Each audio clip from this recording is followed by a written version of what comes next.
So we had the bid opening on Friday. There were 3 bids delivered. I sent you copies of all the bids and a spreadsheet that shows you all 3 and their lump sum totals. Okay, and the criteria that you used was the bid application or the bid form? Right. So essentially, all the bidders had to identify their cost for specified scope of production. So everything in the project had a scope. They had to address each one of those. So they were all bidding on the same exact specifications. And they came in with 3 different prices. Yes, I saw that. So let me ask, before we do this, and this is something I've brought up a couple of times, we received an email from Joel Perigio of VTrans, and he says, at this time, due to uncertainty caused by COVID-19, the magnitude of impact to state revenues and how the transportation bill completes the legislative process, grant awards will need to be delayed until more is known. We will be back in touch when we are able. In the meantime, thank you for your patience. How does that affect this grant and any others? It doesn't affect this grant at all. This grant was awarded last year. It's in last year's budget. It has nothing to do with the transportation fund this year. The money's already been set aside for this project, and there's no issues whatsoever with the state as far as funding goes on this particular project. The 2, actually, we have 4 other grants that are pending, and those are the grants that may or may not develop depending on how the state decides to spend its money. This meeting is being recorded. And what the legislature does. All right, just so we have it on record, what are the other 4 projects? Well, there are 2 Better Roads grants that we have applied for in the last 2 years and not received for work on Marshfield Road. One is for ditching and one is for stabilization of banks. And those 2 grants were denied last year. We've reapplied this year and there's been no decision on those. And then I also informed you that we were doing a paving grant by the school from Route 14 to the school. And then there's a culvert on Loose Road, which is a structures grant. Okay, and you haven't heard anything more from the state that? Well, no, and we won't hear because the legislature hasn't passed the transportation bill, which has all the funding for those grants. And until they pass it and put some money in there, they're not going to award any grants. So until the legislature acts, there will be no action by VTrans. Okay. Anybody else have any thoughts or questions on that, Sharon?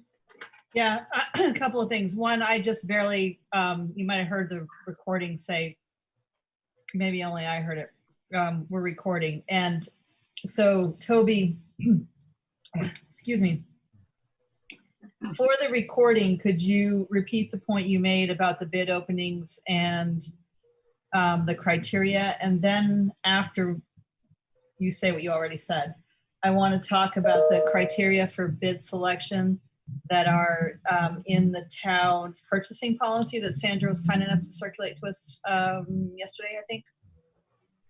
Yep, Yeah. so the bid opening was on Friday. There were 3 bidders who arrived with bids, and I sent you details of all of that. Each one of the bidders had a scope of what they had to bid on, and they all had the same exact scope. So essentially the bids are all about the same exact product.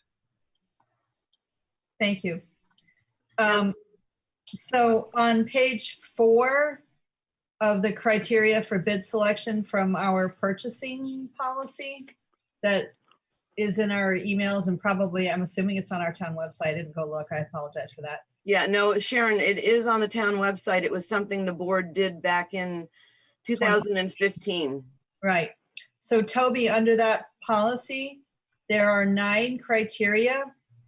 So considering that we have a proposal in front of us that meets the threshold for applying this policy, I think we should go through those criteria and hear from you on each of them if you're prepared to do that. I'm not, because I have not read that, and it's never been the practice in the past, but if you want to go through it, I have not reviewed those 9 criteria. Well, I think that we can go through that fairly quickly. I think we can go through it quickly, Toby. Fire away, I don't have the policy in front of me. Okay, so the first one is price, and we have the prices. You've shared those, and they were part of the open bidding process, or the open process. The second one is the bidder's ability to perform within the specified time limits. Yep, that's not a problem. They're all capable of doing that. Okay, third is the bidder's experience and reputation, including past performance for the town. We've done some research on the bidders, and particularly on the low bidder, as we think that might be where you head.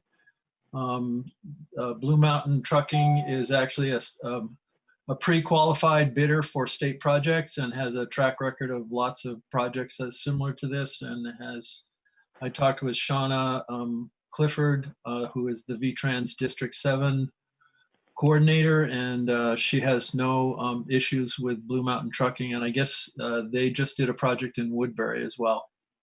Have we used them before? No, we've never heard from them before. Okay, remind me where they're from. South Reigate. Okay. Blue Mountain. Number 4, quality of the materials and services specified in the bid. Yeah, it's all specified, and we have no issues with that. Number 5, bidder's ability to meet other terms and conditions, including insurance and bond requirements. Yep, I'm sure they have insurance and bonding, and that'll be part of the contract signing when we sign with them. Okay. And Doug, don't we usually make sure we have that information? That's exactly right. The bid proposal and the contract is structured so that they have to furnish you with proof of insurance, proof of workman's comp, and there'll be a pre-construction meeting once all of that is in place before they can start. So all the bases are covered prior to them turning a shovel full of dirt. Yes, and I know Sandra keeps a file with all that information in there. Mm-hmm. Okay, number Number 6. 6, bidder's financial responsibility. No clue what that means. No, me neither. I think what we were looking at when we did this was just to make sure that they are financially sound and have provided, and when they've done work for other entities, that they've done it and been financially responsible. As far as I can tell, there's been no complaints. We were, oh, go ahead. Go ahead. I was Doug. gonna say, I yeah, was going to say that we were forwarded a letter of recommendation from Steve McKenzie, the city manager in Barrie, who about having to work with the office staff for that firm and had nothing but good things to say about them. So I'm pretty sure the financial part of it gets taken care of on that end. And that's strictly Blue Mountain? That's right, yes. What about the others? We didn't investigate the others because Blue Mountain was the apparent low bidder. And that's where we were focusing our attention. We did some background checks and over the weekend and earlier today, and absolutely found nothing anybody had to say bad about them at all. Easy to work with, more than competitive on their rates. And one person said they were surprised they got that job done after mobilizing. It only took them 8 days, including mobilizing. So it was pretty well received all the way around. Good. All right, number 7. Number 7 is the bidder's ability to provide future service, maintenance, and support. I don't think we've ever had on any of our road projects that we've ever had the need for follow-up on anything over time. Well, but let me add though that this is an incorporated going concern business that you're able to check references on. They've done other jobs that people know about, so that future stability is perhaps implied through, they're not somebody that we never heard of who's coming out of the woodwork and might be gone next year. I mean, That's like a fly by night. No, they've been in business for 20 years, and I don't know that the future maintenance clause holds with this, because they're not going to come back in 10 or 12 years and remove a tree branch that washed downstream and is at the inlet end of the structure. That's something that the road crew will be doing, maintenance in times like that. And I can see where that might come into effect on a water line or sewer line or underground power or something like that, where you might have a warranty period or so to speak. But I'm with Toby. I don't think I've ever heard of anything being used like that in projects like this. Okay, number 8 is the bidder's capability to complete the task. Yeah, no problem. I have no qualms with that, none at all. And then the other, number 9, is any other factors the select board, and I'm going to add, or the road operations team determines are relevant and appropriate in connection with a given project or service. So anything else that we should be thinking about that we haven't somehow already covered? Nope, I think you're good. Okay, so let me see if Rose, John, do you have any questions? No, I'm good. Questions? I'm sorry. Go ahead, John. I don't have questions. Sorry, Rose. I'm just coming in late. Dan, do I know you? Dan George? He is on when we talk about setting up a site visit for the curb cut application. Oh, okay. I thought it had to do with this project. Okay. No, So just catch me up. We didn't award the bid, or did we? Not yet. no, We were no, going- that's what you need to do tonight. So essentially you have I opened the bids on Friday and you have the ability to choose the bidder. And my question about funding, given the email that we got from this Joel Perugino about other grants that might be in the works, has been answered. We went through the criteria for bid selection from the policy we adopted back in 2015, and all those were answered. Anything else, John? No questions. So Blue Mountain was the lowest bidder, Right. and we have previous experience with them. Did they, or Doug, you have? I'm sorry to go back over stuff you've already covered.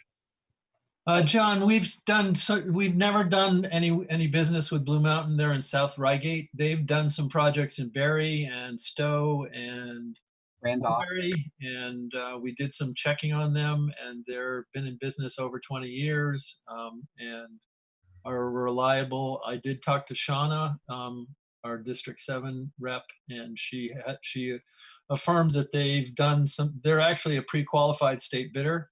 So they've already qualified to bid on state projects because they're able to do all that work. And they're cheaper by how much from the next lowest bidder, Toby? It's 84,000 for the next highest bidder, and they're at 58. Wow. That's okay. pretty amazing that they can do it so much less expensive. I wonder why that is. I don't know. I did do some research on previous state bids that the Blue Mountain had received, and in some cases they were significantly lower, like they are here. In other cases, they were just barely over the low bidder. So I think it just depends on the project and how hungry everybody is and what they think they can do work for. Yeah. I'm not sure they have the overhead that some of the larger companies have as well. So that affords them a chance to come in a little lower sometimes. Yeah. Okay. Alfred, on the phone, do you have any thoughts or questions?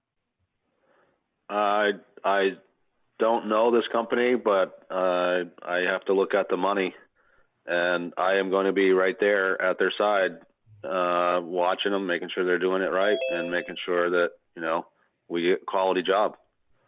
Okay. I recommend go with Blue Mountain as a cheaper, the lower price. Okay. Does anybody else have any questions in the audience? Sharon? Can't hear you. Oh, thank you. I don't have a question. I was ready to make a motion. Okay. Thank you. Go ahead. I make a motion that we accept the road team's recommendation and award this contract to Blue Mountain Construction, is it? Blue Mountain Trucking and Excavation. Blue Mountain Trucking and Excavation. I'll second it. All right, we got to do a roll call vote. Let's see. Rose, Aye. John, Aye. Sharon, Aye. I'm an aye, and Cliff has stepped away, so he is not able to vote. All right, thank you, Doug. Thank you, Toby. You're entirely welcome anytime. All right, any more questions for Toby or Doug while they're still here? All right, thank you very much. All right, have a good evening. You too, thank you, Doug. You're welcome. Thank you, Doug. Thank you, Toby. Thank you. I'll stick around because you're going to talk about the fire alarm. Yep. And if you can move that up on schedule, then I won't have to sit through all this other stuff. Okay. Let's talk about what the summer road projects are. Other than the ones we have identified that might be grants, what have you got planned for other projects? Can you give us a heads up? Well, we're working at the town hall right now. Yeah, That's probably going to use up most of this week to get that squared away. that's the grading, right? The finish grade, yeah, and the driveway, getting it so that it will pass the ADA compliance. All around the septic system all needs to be grass seeded, raked out and grass seeded, just sort of buttoning things up. Right, and that will allow us, that will allow us to be in compliance with the requirements for the certificate of occupancy. That's correct. Yep. Yep. So Okay. that's what we're working on right now. We've got some culverts that we need to dig out, and, you know, ditching, as always, there's plenty of that. And we're just kind of waiting on the grants to see what that's going to add to the workload. Yep. Right. Yeah, I mean, it's just kind of, we still got a bunch of grading to do. A lot of the smaller, low traveled roads had not been graded yet this spring, so we're still working on that. And we got a nice thank you note from North Calais about that issue that Michael Fullerton. Yeah, we went, most of the culverts on Foster Hill were all plugged up, so I sent the excavator to clean them first, and then I sent the grader to touch it up, and so that road should be all set now for a while.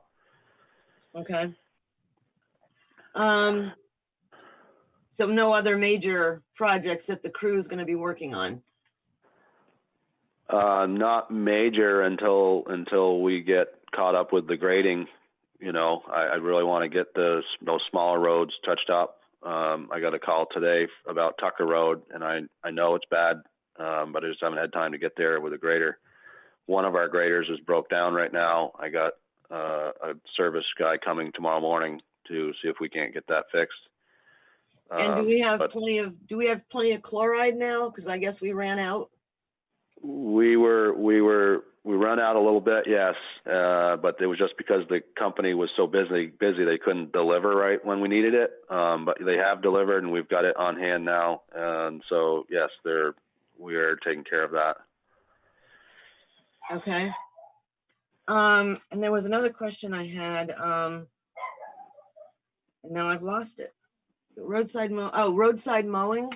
What's the status of that? We started today. I sent Jacob out with it, and we started on it. I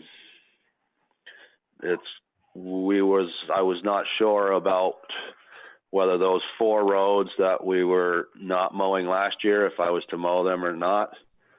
And since then, there's been signs put up. So am I not mowing them roads as we did last year, or what? I guess I'm looking for advice from you guys, or direction from that. John, did you want to speak about that? So, yeah, I spoke with Alfred this morning, and I also called Peter Harvey and told him we're coming through. If the signs aren't up, we're mowing, but are you going to be pulling the invasives again? And he said he would, and he was going to get the signs up. So, but we do need to convene about this again as a select board to decide what to do. I mean, I thought that was the whole idea of buying our own mower so that we could mow it at the proper time before the seeds come out and whatnot. Right. And, if he wants to pull them, he can pull them. I mean, it's the equivalent. I gotta say, I've been pulling those chervil plants for 3 years. And I don't know if I slowed them at all, but they come back in the exact same places every year, and I get the roots up. So I think even just the root hairs must be enough for those things to come back again and again. So I'm guessing that mowing is just all we can do. Pulling them isn't making really a difference in terms of eradicating them. Mowing does, if we get it ahead of them going to seed, it at least keeps them from going to seed and spreading further. I spoke with Peter Harvey and I said, now, what did you say about cutting the plants? Do the pieces of the plants reroot? And he said, no. And he's actually was in touch with, is it Joanne Garten? Yeah, I think it's Joanne. From the Department of Forest and Parks, and she confirmed that the plant fragments do not actually initiate new plants to grow, that you cut it and you just set back the plant, but they reproduce and they spread both through their root system and by seed. Seed is the worst, of course, because it spreads far and wide, and roots are only going to spread in the area they're located. So I guess we should have a conversation with Peter about this at this point. I'm wondering, John, I'm wondering if it would be helpful for the board to hear from Joanne Garten. Yeah. If we could get her on a future agenda, like the next one. The next agenda or something, to have her on to educate the board, educate the road crew, at least, Alfred and Toby. But there's plenty to mow outside of those roads until we have that meeting. Yeah. I saw Jacob and I said, head down Tucker Road, head down Lightning Ridge Road, chervils. I showed him what chervil looks like. I said, mow everything that's, not posted. And I assume I think the only thing I'm concerned about is we think about this when the chervil's in, blossoming. And then by the time we have our conversation, we're dealing with seed again. So I think that continuing to talk about it is good, but I wouldn't necessarily want Alfred, I wouldn't want you and your crew to be feeling like you're waiting for us for anything. I think having good conversations with people in town who we know are educated and probably more knowledgeable than we are, like Peter, on your own is a great thing to do, while we are also convening a longer conversation. But don't feel like you're waiting for us, because like you said, unless we have better information, as we understood it last year, getting on it early and often is the least of what we can do, and so we should do it. And the roadside mowing has other functions. I mean, this weed invasive weed control is a new function, but the primary function is to keep the roadsides clear. This mower can mow at ground level, and it can mow up the sides. It can cut branches back. It looks ugly though for a while if you use a mower on trees, but yeah, I mean, do that. I agree with Sharon. We don't want to hold up, and John, we don't want to hold up mowing. And we can get somebody from the state to come and talk to us and maybe help us develop a schedule for mowing for the invasives. But in the meantime, keep on mowing. Well, Get on the chervil. Yeah. Yeah. Right. But what I'm saying, my question is those 4 roads. Last year we didn't mow them at all, and are we going to still do that practice, not mow it at all. I mean, yes, John, there's plenty of mowing to do, but those 3 roads they got corners on them. And if we let it go, that becomes a safety thing. And I don't mind waiting, but I just need to know for sure whether you want to wait or not want to wait. Go ahead, John. Our history, short history on this has been to allow Peter time to pull the weeds. I guess he needs to get them out ASAP if he's going to do it at all. And right. But realistically, I mean, those 4 roads consist of about 5 miles. That's 5 miles of one man pulling it. And then I just don't know if he's going to get it done before it goes to seed. Well, I don't know what the value is anymore. Having spoken with Peter, having witnessed my own experience, I don't see really much I don't see any value in pulling them. I think it's just the only value we get is when we mow them, because we prevent seed spread. But isn't there, so that the mowing can continue, aren't there plenty of other places in town that things could get mowed until we can decide this question? Yes, absolutely. I mean, it takes about 2 weeks to do the whole town. 2.5 weeks. So yeah, I can leave those roads if that's what you're telling me to do, and maybe you guys will have a decision by the end of the 2-week period, and I can go back to do those 4 roads. Well, I think if we can get Joanne to join us on the 22nd, that will help us decide. Sharon, you got I can't tell, Sharon, do you have your hand up? It's dark. It's dark. Yeah, I know. Okay. Sorry. It'll be light again when the sun moves around.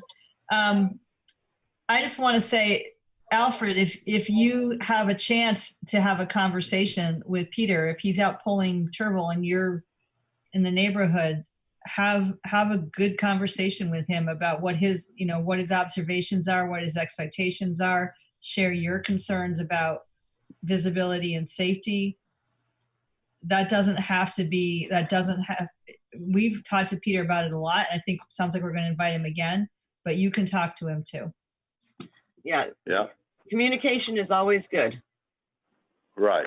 I totally understand that. Okay. So just so you know, I'm sending everyone a copy. There was a draft plan in 2018 and I think came from Joanne, and I'm sending it all to you as an update. Okay, great. I had a question. Yes, Rose, go ahead. What are the 4 roads besides Old West Church Road? Old West Church, Fowler, Bliss Pond, and Singleton Road. Thank you. Thank you. All right, can we move on? Alfred, with regard to mine, I'm going to have my weeds pulled in a week. Okay. And you guys can come right through and mow. But I've been mowing it myself, frankly. Try to keep ahead of it, but you guys are welcome. Yeah. After a week, I want to try to pull them again, and we'll just keep mowing, I guess. Okay. Okay. Well, I'll just steer around those 4 roads until I hear otherwise. Okay. We have 2 folks on with us that are here about the curb cut at Nelson Pond, and I had put on our agenda to schedule a site visit. And Alfred, you need to go and look at the project as well. But so we don't hold up Dan, George, and I'm assuming Jeffrey, you're with Dan. I am, yes. The board is not going to make a decision tonight. We just got the application like on Thursday or something. And I think this is an opportunity for the board to do a site visit. My question for the board is, do you want to schedule something to do it together, or will it work for folks to just go and, if it's flagged, look at it individually, and then we can put it on the June 22nd agenda? What's your pleasure? Rose? Well, I would prefer a joint visit with the select board, but my schedule at work is so bizarre right now that I just can't commit to that. Okay, John? I'll just go with whatever the board wants to do. I'm good either way, whatever works. Okay, Sharon, what do you think? I would be happy to take a Toby and Alfred, delegate a site visit to Toby and Alfred and get a report from them. I think sometimes it's helpful for the board to see it so that we know what we're talking about. I trust Toby and Alfred's judgment and opinion, but sometimes it's good just to see it.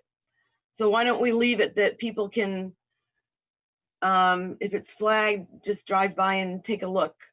I do much better with seeing something than just hearing about it. Right. So I just had one question. I got the memo and I got the curb cut application, but I didn't get any sort of plan as far as where the building is going to be and exactly where the driveway is going up. So I didn't know if we could provide another sketch or another something to go along with looking at the actual stakes that they have in the ground. Is that something you folks can provide? Yeah, Jeff Woloski with Catamount Consulting, the civil engineer. Is it Alfred? I'm sorry, I'm not sure of all the names here, but yeah, we did submit a full civil design plan and detail set with the application to the zoning administrator, as well as a PDF to both Bob and John. So they have an email, but if you want to give me your email right now, I would be happy to forward you everything that we submitted digitally. So you'd have that available for your site visit, and also happy to schedule a site visit with you if you feel it's beneficial. Okay, yeah, it's fine. I don't have a problem meeting you there. My email address is Calais Road Commissioner at myfairpoint.net. And you can also call them at the garage, 456-7466. That was Calais Road Commissioner at myfairpoint.net. Yeah, no, you don't have to do the town of Calais. It's just Calais Road Commissioner. Yep. At myfairpoint.net. Yep. Okay, thanks, Alfred. I will email that to you tonight, and maybe we could use email then to schedule a site visit that's convenient for you. Yes, absolutely. Fair enough. Okay, thank you. And that's as much as we're going to do on this subject tonight, folks. Thank you. Thank you for your time. Denise, before Alfred goes, are we going to do FY21 budget savings? Are we going to hear from Alfred on that? That's the plan. That's why it's on the agenda. Okay. So Alfred, we had asked you to join us on the 8th with your thoughts on budget savings opportunities. I mean, it was at the end of May for the meeting in May. So now you've had a little bit longer opportunity to look at the budget and give us your thoughts. Yeah, I mean, we've already approved that budget. The taxpayers have already approved it. So I don't know how we can change that. There are definitely certain ways that I can save money and, but I don't know that we can just change a budget that's already been approved. Yes. Taxpayers have already granted it. According to S344, the legislature is allowing select boards to reduce, not increase, but reduce budgets for tax savings opportunities. And I believe we discussed this and asked you to come back to us with your ideas to do that. So this is what we're asking you. What items have you identified for some savings? Right. Well, for one, the price of fuel is way down, so that you could trim a little bit off of that. And that's both gas and diesel? Yes, it's all one line item. Specifically, how much, Alfred, do you recommend that we shave for that? I guess I would probably be comfortable with taking $5,000 off of it. Okay, so we currently have budgeted for fuel. Just looking at like 660 something. Let's see. looking at the town report. I'm assuming that you dug out your town report and looked at that in order to come up with some opportunities. The I- line item is 60,000. Right. Okay, that is, okay. So you're saying we could reduce it by 5 grand? Yeah, I mean, just judging by the price of fuel right now, everything is down because of, I suppose, because of the coronavirus, and people haven't been moving around. I don't know. It's kind of a scary thing to do because we don't know what's going to happen. No, we don't. And You know. like I said, nothing is etched in stone. Because we have this ability, we may decide to make some, take some opportunities to reduce the burden on the taxpayers. So that's why we're asking you for your input. I get that. I understand that. And Okay. I'm trying to do the best I can with it. I'm just struggling with, trying to do a job that's already challenging with less money. We can take some off the gravel budget and just do less gravel. I mean, it's just, you take money, you're going to get less work. That's just how it sugars off.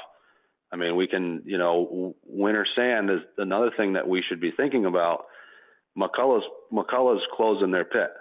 Yeah. We're not going to have winter sand in our backyard anymore. So therefore, we're going to have to pay a lot more for trucking. It's going to come from another town, a lot further away. So, I mean, I don't think that we want to tamper with that number at all. Chloride, I mean, I can try to do less chloride and do it at a different time so it's more effective. I mean, I just don't, it's hard to know. I can, in the wintertime, we can start doing less overtime.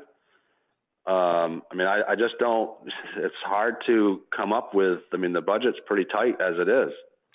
What about summer overtime? There is no summer overtime unless there's a storm or something. That's the only time there's summer overtime. We try to go to 40 hours and that's it. Unless, Yes, like I said, unless there's a windstorm or a rainstorm, wash stuff out, or, there's some sort of event. Okay, John? Alfred, circling back to your concern about McCullough's closing and us paying an increased price for sand per yard or ton due to the trucking. McCullough, I believe, and it was either you, somebody brought information to one of our meetings that McCullough said that they would stockpile sand for us for this well, they would season. They would like us to buy it, and Right. they would let us leave it there. Right. So, and that has since, I don't know if that's an option or not. The McCullough's has sort of changed. The management for McCullough's has changed a little bit. Fred McCullough is still the owner, but there are 2 other younger family members that are now into management. So I talked to the one that I know, went to school with, and he brought the idea to me. I since then talked to Fred McCullough, and Fred doesn't seem so warm to the idea. Why is that? Well, he didn't go into specifics as to why. It just seemed like it was not going to be a feasible thing, because then he's got, his portion of land that's tied up with somebody else's product. Mm-hmm. And I can understand that. I can relate to that, because it would tie up his land from doing what he wants to do. I mean, I'm not saying that it's not an option yet. I could talk to him some more, but I wanted to talk to you, the select board, before I made any sort of promises or thought process to whether we could lean that way or not. Okay, so it sounds like we didn't have this on as an agenda item, because I didn't hear from you that it needed to be, but I can put it on for the next agenda. Yeah, no, I don't think it didn't need to be, but seeing as we're talking about money, I thought it might be a good time to mention it because sand is going to go up. The winter sand for us is going to go up. Yeah. So select board, should we put this on for a future agenda to have a more thorough discussion? Yeah, and in the meantime, if Alfred could figure out what the differential will be between, in terms of the added trucking costs, I think from South Barry, is that where it's coming from? Alfred? There is some in South Barry. There's some right in Berry City. There's some in Hardwick or Wolcott up there. There's a lot of towns getting it. So there's a couple of different places that we could get it. It's just we've been very spoiled by getting it in our backyard. Right. Yep. And I know that that is coming to an end for us. Okay. All right. Anything else anybody has for Alfred? Okay. So we will see you on June 22nd with a further discussion of the McCullough sand issue. Okay. And I'll give Fred McCullough a call again and just see where he really lands on this idea.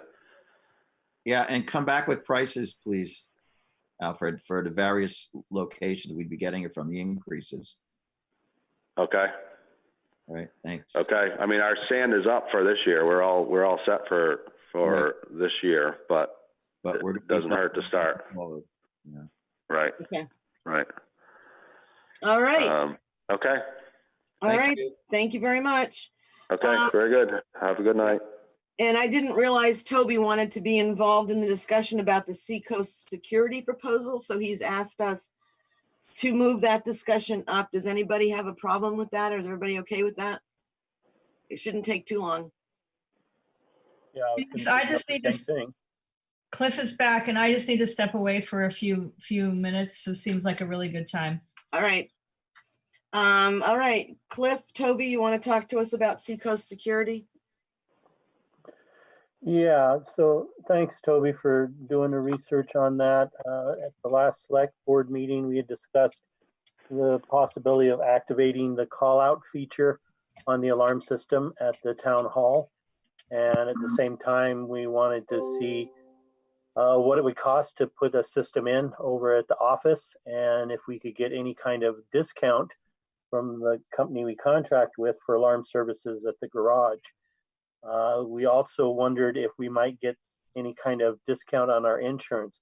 I did reach out to the underwriter on the insurance policy, and unfortunately, we will not get any kind of discount on our insurance at the town hall or the town office, just because we've activated these systems.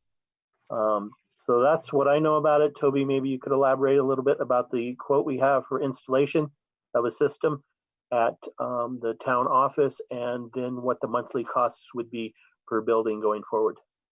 Yes. So the system I had Seacoast come in and look at the building and see what they needed to put in. So it would be a full panel with smoke detectors and a dial-out feature, and the cost is just over $2,000 for the installation. Does that include, can I ask, and I hate to interrupt, I'm sorry. Does that include the town office as well, or just the hall? No, that's the town office. The town hall already has an alarm system in it. All it needs is the service provider. I thought that was part of the issue, was that we needed a better setup at the hall, and that's what you're saying we would get with this? No, just stop for a minute. So the town hall has a full functioning alarm system, but it does not call out.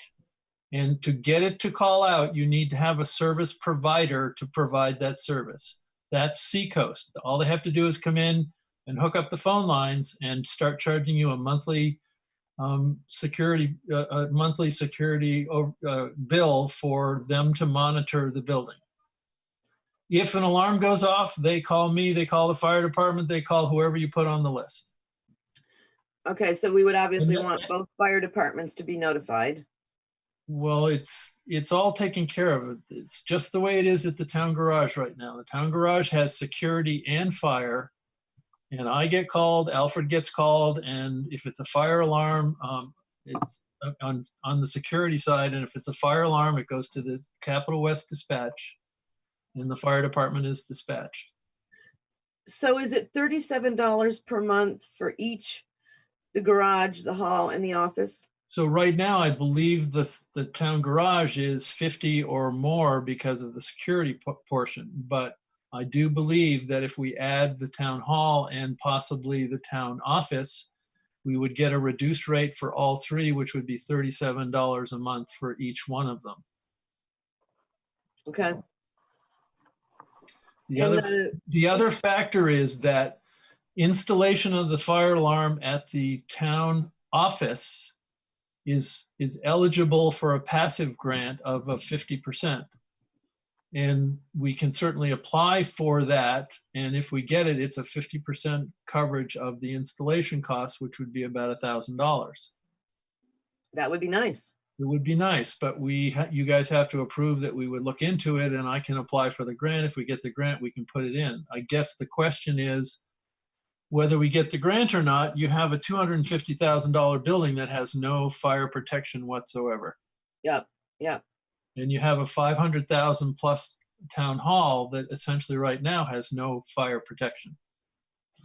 Right.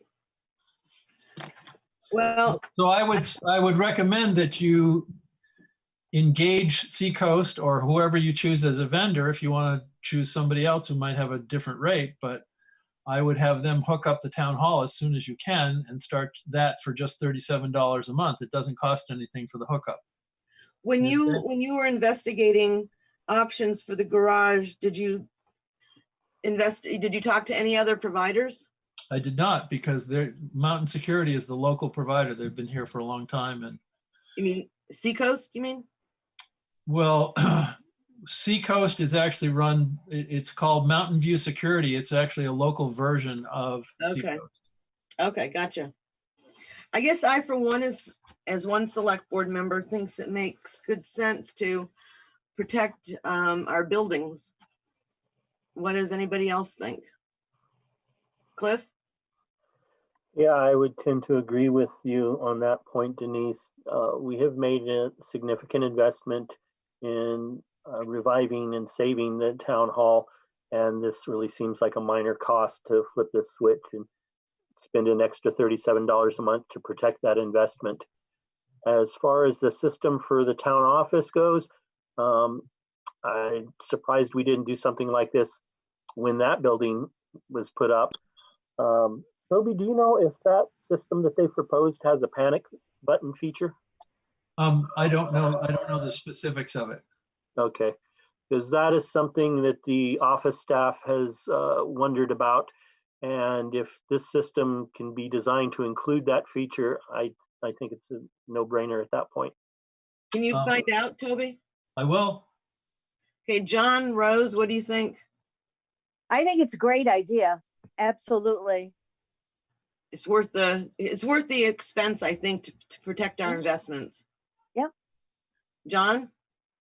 Yeah, we have a lot of valuable stuff in there. I'm sure if we had a fire, only after the fire, we'd realize what wasn't covered and what we can't replace. So yeah, no, it's cheap insurance. Okay, Sharon, I know you missed part of the discussion. Do you have any questions? I assume we're talking about putting in security systems. Sounds like town office as well as town hall. And yeah, security and fire. And it all sounded great. Yeah. That's what everyone's here saying. No, no, we're only talking fire, not security. There's nothing to steal out of the town office because it's all in the vault. And everything in the town hall is probably not worth investing any money in a security system. We could always do that later if the need arises, right? That's correct. Okay, thank you for clarifying, Toby. Just fire. Okay. Yeah. So let's make a motion to ask Toby to, well, in addition to finding out about the panic button for the town office, to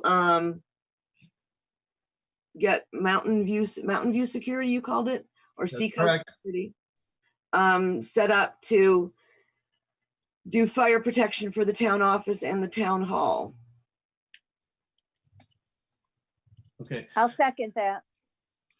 So just a clarification, I will get them to immediately provide service for the town hall, and I will do an application for the grant on the town office installation, because if we put it in before we get a grant, we won't be able to get a grant.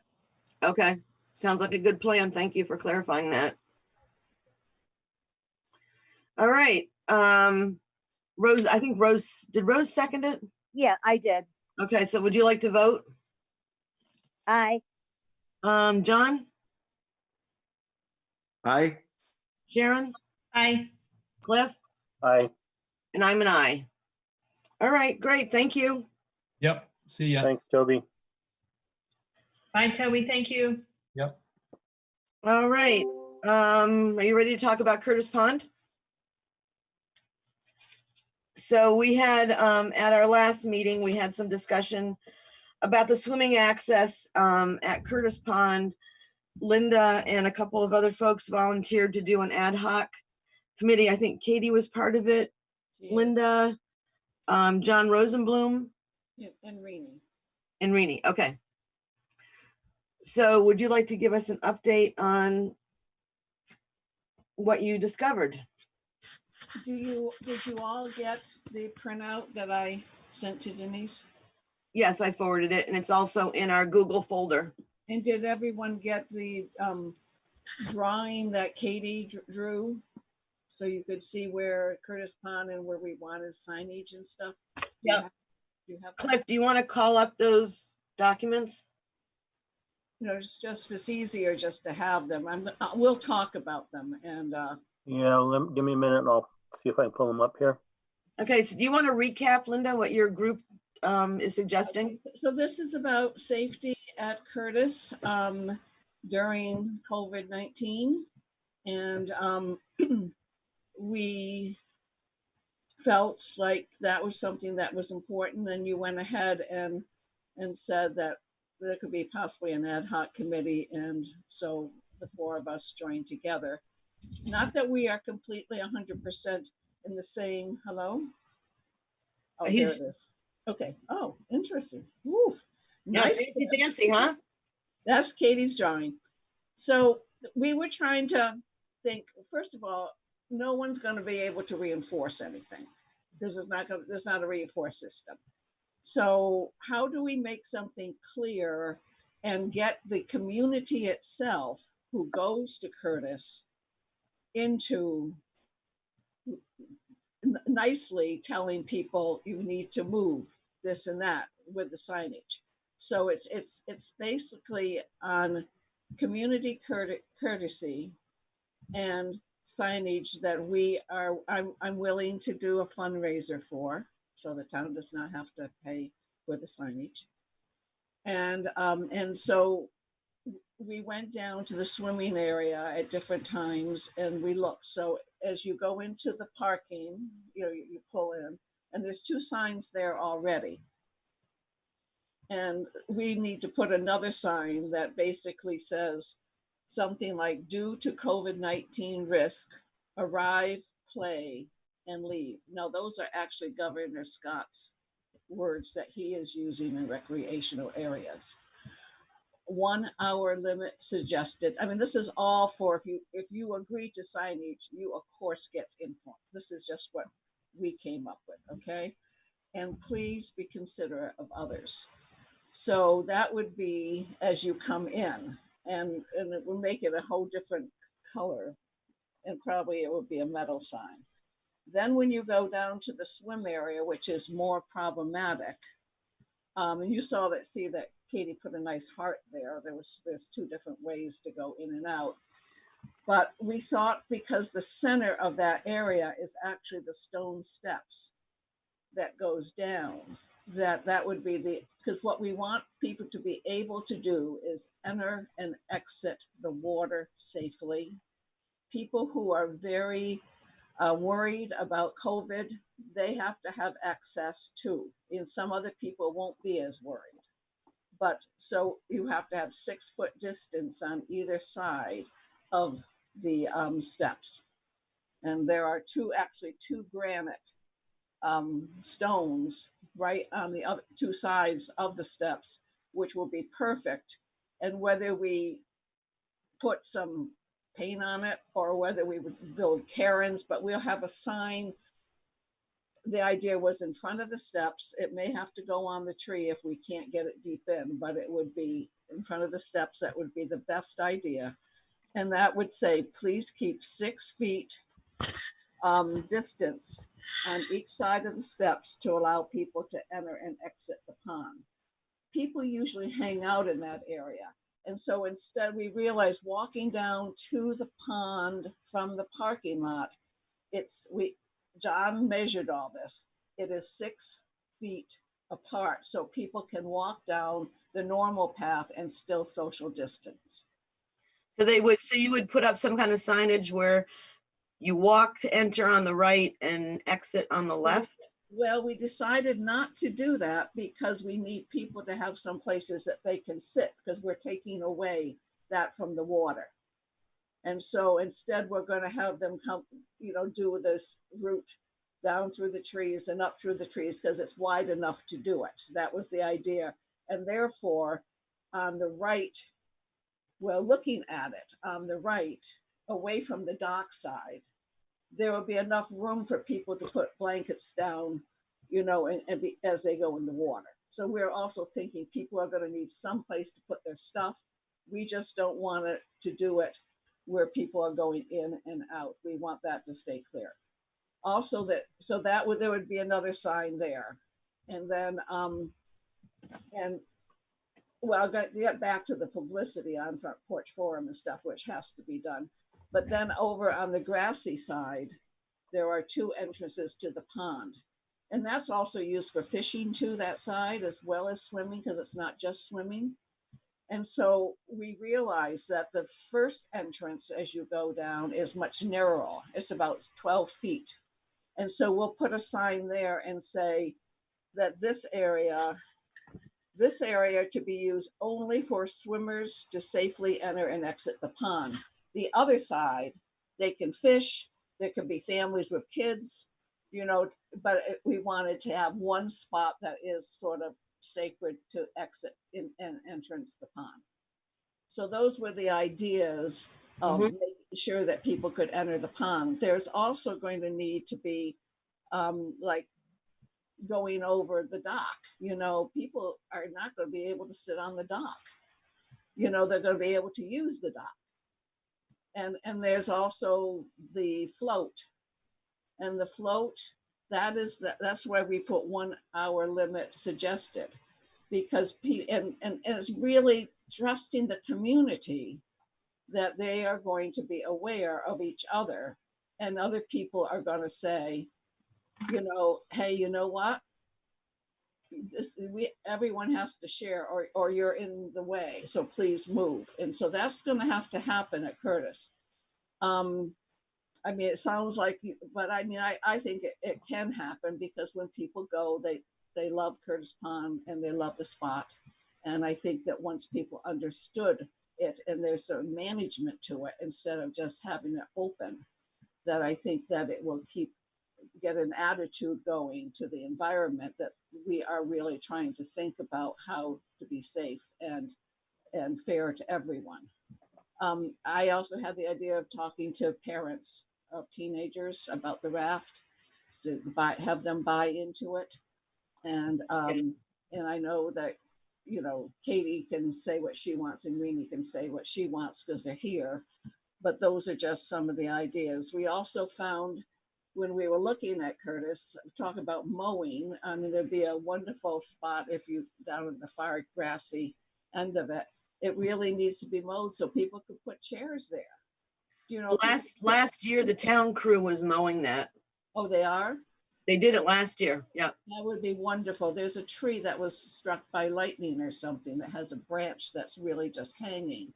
And there's also a big stone step that's in the water that was used for the drainage, which I don't know if it could be moved in front of the steps going down. It would help older people like myself and little kids get into the pond easier.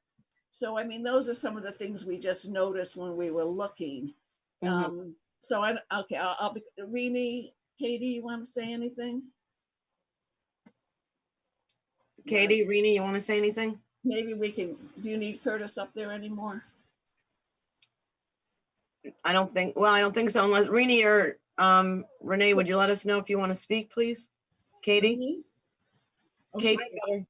I thank you, Linda. I don't really have comments to add, except that I imagined that the board would have, you know, a perspective from VLCT and looking at the governor's order. It looks like we can't have a picnic table there to me, but I haven't done this before. I don't know what the legal matters are in terms of a town and the governor having advice. So I'm happy to help in any way that you all see fit. And if swim lessons are not happening, there's a significant budget for swim committee that we should probably talk about. I'm happy to help Linda also with fundraising. I keep asking whether anybody knows if the swim program is going forward. Last I heard from Daniel Kearney, they hadn't lined up an instructor. Does anybody know? He's supposed to let me know when he knows, but I haven't heard anything recently. Rini? Do we know if it's going forward, the swim program? Linda, do you know? No, I did ask him to be a part of the committee and he never got back to me. I did ask all of the Curtis Pond Association if they wanted to be a part. Yeah. And they're just too overwhelmed. So that's all. I don't know. I wonder if Rini knows she can speak. Rini, do you know? It looks like she's frozen. I think Rini's frozen. Okay, so John was going to check with VLCT to learn more about liability. And I didn't. I spaced. Okay. But, you know, that had also to do with the state of the governor's order at that time and us not complying with it. His last two now have been significantly broadened, and this kind of stuff would be more and more allowed. I am seeing in the email string some mixed messages, and I just want to get clear. John Rosenblum said the group does not want to limit access to only Calais residents. I just want to be clear for the record again. I said and advocated Calais residents and their guests. To be clear, there's a big difference. Right. So there is also, can I finish? Then Katie said that more or less that she's looking for ways to reduce the numbers. How do we go about reducing numbers? I'm not clear on how we're going to do that. We received an email from Dot Naylor where she suggested limiting parking in an effort to limit numbers at the beach. Some folks could still park at the fishing access and walk up, but it would still have the effect she thinks of limiting numbers. John, is the fishing access, do you think, is that the state owned or the town? State owned, but you know, people will just do it, I'm sure. You're not supposed to park at the fishing access unless you're fishing. Right, but you know, we don't enforce that. We don't. So I'm just wondering about that. What is the group? Well, I feel different than I do and John does, and I don't know, Rini can speak where she does. I feel the way John does. So, and I know Katie feels different, but that's okay because we're, you know, people don't have to feel the exact same way because we're all individual. Rini, how do you feel about it? Rini, undo your thing. I think she's frozen again. Rini, if you can hear us, can you unmute yourself and chime in here? Rini? Oh, there we go. There you are. How do you feel about other towns coming to Curtis? Oh, now is she frozen again? Well, she agreed with what we had written. Rini, if you turn your video stream off, you might be able to get your audio through. Just turn your video off. Video. Do you want to speak, Rini? We're not getting your audio. Okay, screen. You can hear us, Rini. Go ahead. Well, I guess that's just not going to work. So I have reviewed the governor's recent executive order. I think it was 15. And it talks about outdoor recreation and sports. And they're saying now 25 people, but you have to social distance. And as we all know, there's going to be no enforcement. So with the signs up, you know, we're going to get calls about somebody thinking that somebody's spent too long at the access or at the swim area. So we have to be prepared for that. And we do need to talk about, if we agree in one form or another, about the signage, what the signs are going to say. And I know Linda checked it out, and I think what Burlington is using is arrive, play, and leave, 1 hour limit suggested. Please be considerate of others No, as that's what we signage. decided. I'm sorry, what, Linda? No, the arrive, play, and leave was what Governor Scott suggested. Okay, Then we added the others for ourselves. So that was the committee our committee that put the other stuff in. okay, the other, Rose, what are your thoughts? I appreciate the work that Linda, Katie, and Rainey have done on this. Thank you very much for doing that. I think the signage that you proposed is really good. And I guess I would feel not to limit it to only Calais residents. And I think it looks like Katie's drawing indicates a thoughtful process, thoughtful plan. And I would be in favor of putting up the signage and trying to manage it that way first and see how we do it. What about the idea of limited parking? As Dot suggested, we could put up no parking signs or cones or something. That doesn't mean people are going to abide by them any more than they are a sign, but it's another opportunity to get the message across. Denise, they never park on the other side. Jamie said that's forbidden, or John said that because he knew. Yeah. So Oh, you mean on the perennial field side? We have, last I knew that was signed, Denise, years ago. We had signs. Right. Get by. There were cars on both sides of the road, and we had. So it's just one side of the road anyhow. Okay. Yeah. Okay, Cliff. I don't think we have to limit parking at this point. Let's see how it goes with the signs, and it's evolving.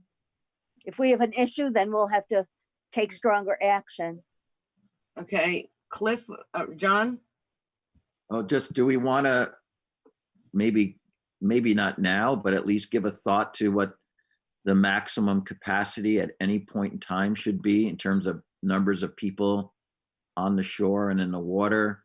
And then if things heat up literally in the summer when school's fully out and people are back from wherever and it gets overwhelmed and we reconvene and we are concerned, we'll already have a number that we could then roll out.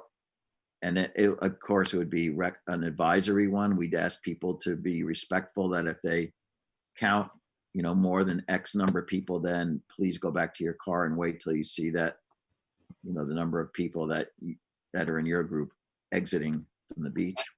Right. I mean, the current, I'm sorry, the directive by the governor is 25. It's going to probably be 50 though by July or August. But I think that we can come up with a directive from the town of how many, because I don't know if 50 people being there makes sense as far as being able to social distance. Cliff? Yeah, I've got a sidebar chat going with Rini since she wasn't able to verbalize her thoughts, but she mentioned that she thinks there's no reason to limit parking at Curtis. So she's on board with Linda and Katie to that respect.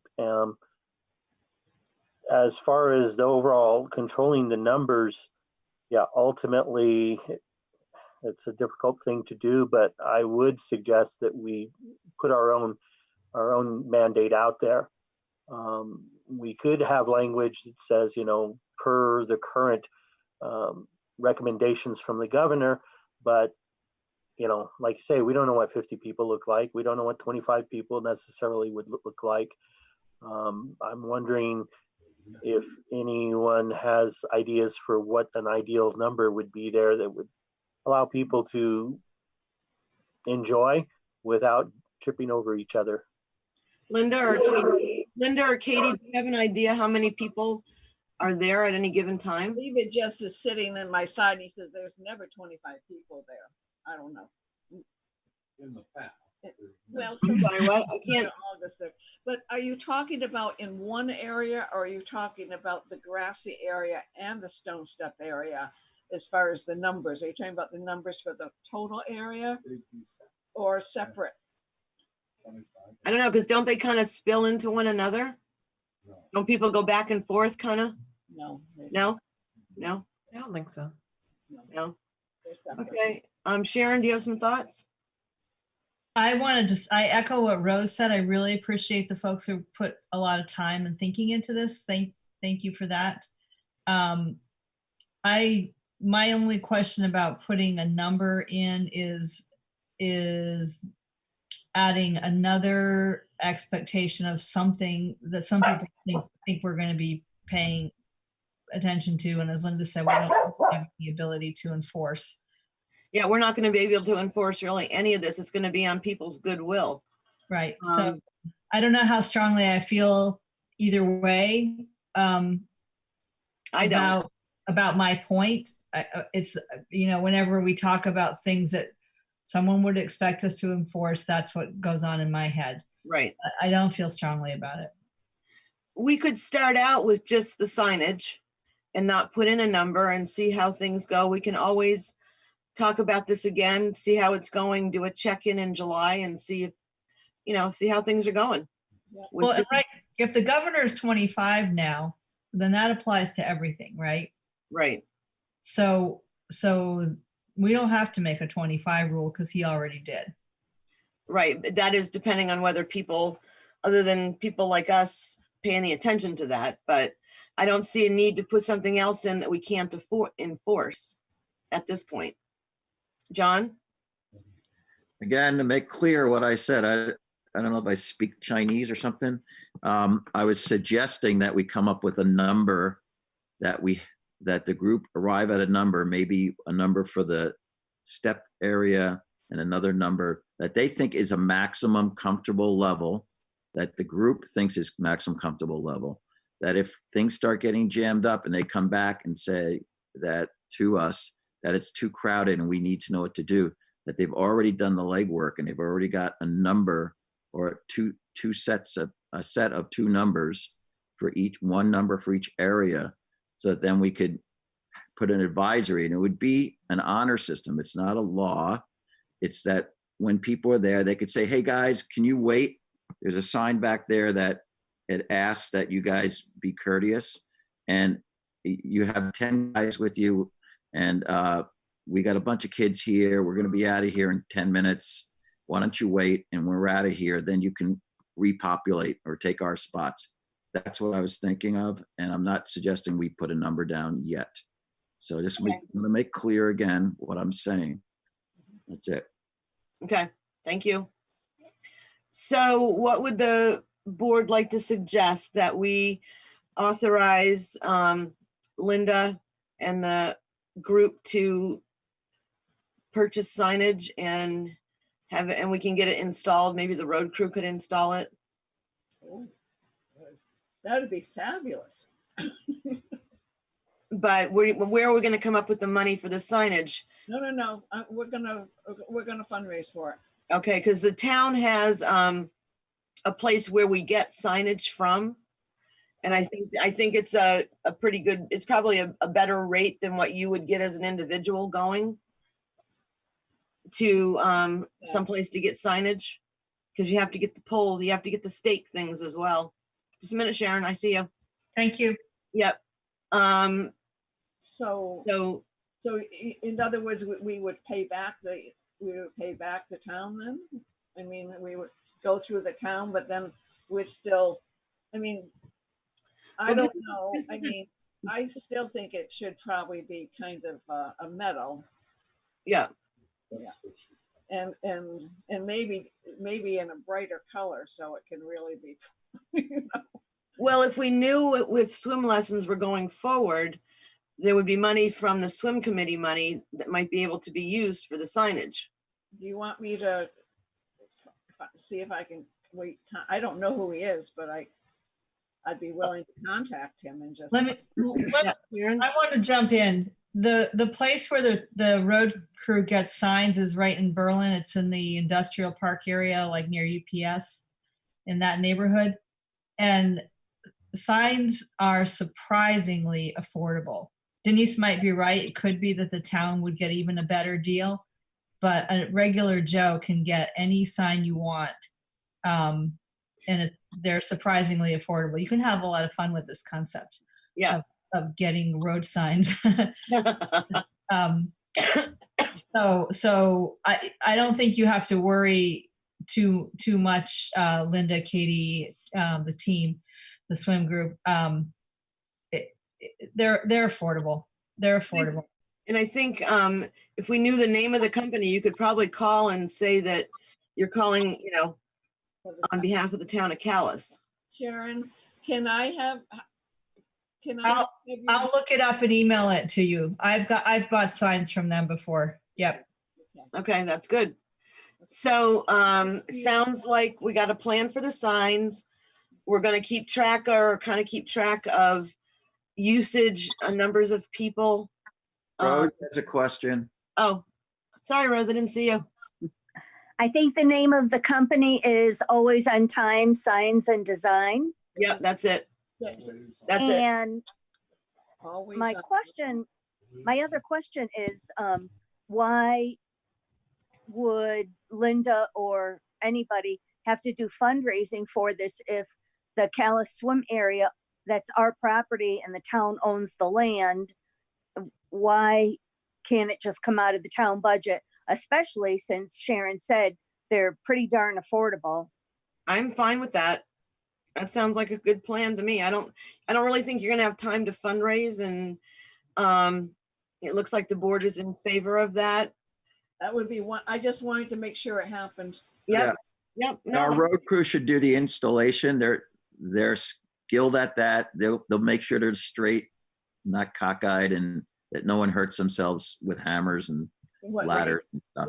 And the board can follow up with Alfred and let him know that they're going to have to install these signs, and then we can also remind them about mowing, because that's what they did last year. We bought them a lawnmower especially for mowing, because it has to be hand done because it's a small area. Thank you all so much for being so supportive. Oh my gosh.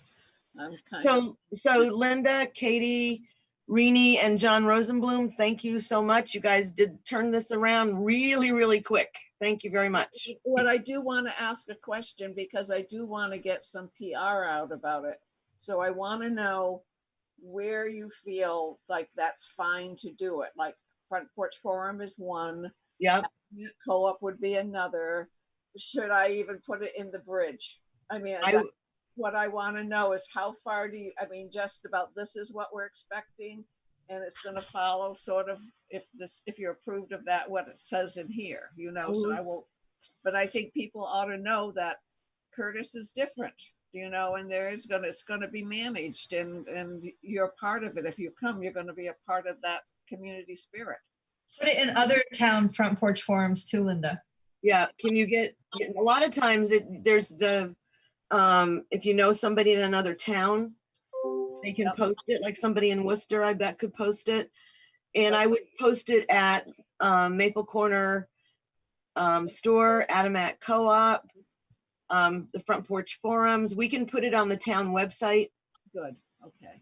So what I'll do is I'll write up sort of a PSA type thing. Yeah. Don't worry, David will edit it.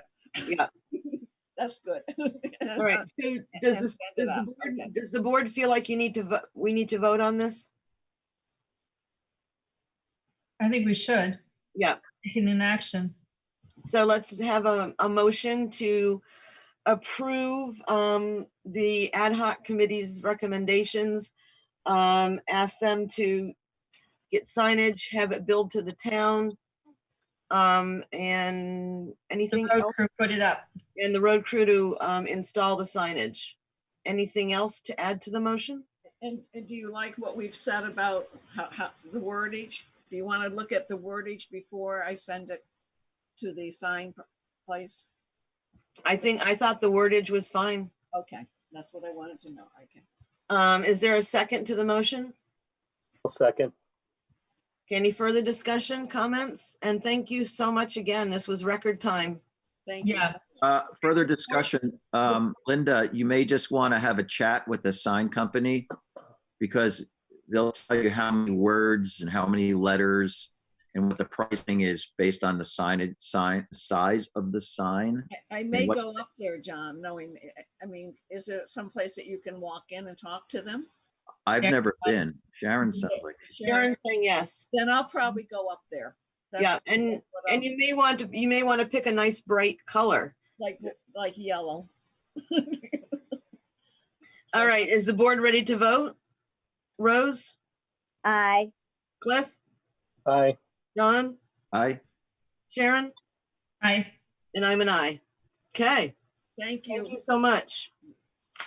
Katie, thank you. Rini, Thank you. Dot, okay. Good night, gang. Thank you. You did all the work. Yeah, Thanks, thank you. guys. Good job. Yeah, it works for us. David's probably gonna come in my place, so I'm gonna we'll leave this on, okay? Okay. Okay, thanks. Yep, you're right in tune. That's kind of why I scheduled it the way I did, because I figured it would be one right after the other, just a change of bodies in a chair. So I heard from Tom Blatchley, who's chair of the Trails Committee, and they're not ready for us to do anything tonight. They have one opening. They had 2 potential candidates, but they also have a couple of people whose terms are up. And they're meeting, the Trails Committee's meeting tomorrow night. So this likely might be on our June 22nd agenda. And we have the authority to expand or reduce the number of members that serve on committees and commissions and things.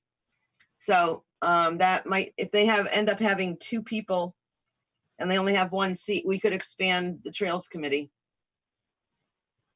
So anyway, so that's not on so I just letting you know that we're not going to do that tonight. But I know we have David and Larry here from Historic Preservation, and they have 2 people that are very anxious to begin, and that's wonderful. So David or Larry, do you want to catch us up? Yes, we have 2 women expressing interest in joining the Historic Preservation Commission. Katie Phillips, who is here with us tonight, I believe. And yep. The other is Mary Alice Prophet, who I'm not sure. I sent her the agenda. I know Mary Alice, so I know who she is, but I don't know if everybody else does. But she wrote a nice email, which the board all got it to review. Katie sent us her resume. Woohoo. So we don't usually get resumes, you know. Kate. And Kate, I'm sure Kate's. Yeah. We didn't hear you, Sharon. I said, I'm sure Kate's awesome too. Yeah, I'm sure. And you told us where you lived, Kate, and I already forgot. So I have been living in East Calais until last week, and I just moved. I had been house sitting while looking for a place of my own. I just moved to East Montpelier County in Templeton. So just past Adamant. Greater Adamant. Greater Adamant. Which means she still lives in Calais. Right, and we used to have Susan Weber, who lived in Calais and then moved to Montpelier, and she was still able to serve on the HPC. Exactly. Right. So what are you guys up to at HPC these days? We're working with you, Denise, on the East Calais General Store. Well, the CLG, but you've also got paperwork in for Adamant doing the same thing. we have both East Calais and Adamant in the oven right now, waiting to be approved by the Advisory Council on Historic Preservation and then sent on to Washington, D.C. To officially join the National Register of Historic Places. So both of those are pending, but our project this year is to help the East Calais Trust with the general store. Right. And then East Calais CLG is a little further along in the process than Adamant's, right? Adamant's is still in the sending it off. I mean, Brian Knight did that just like he did East Calais. And did he do another? Did Brian do another one?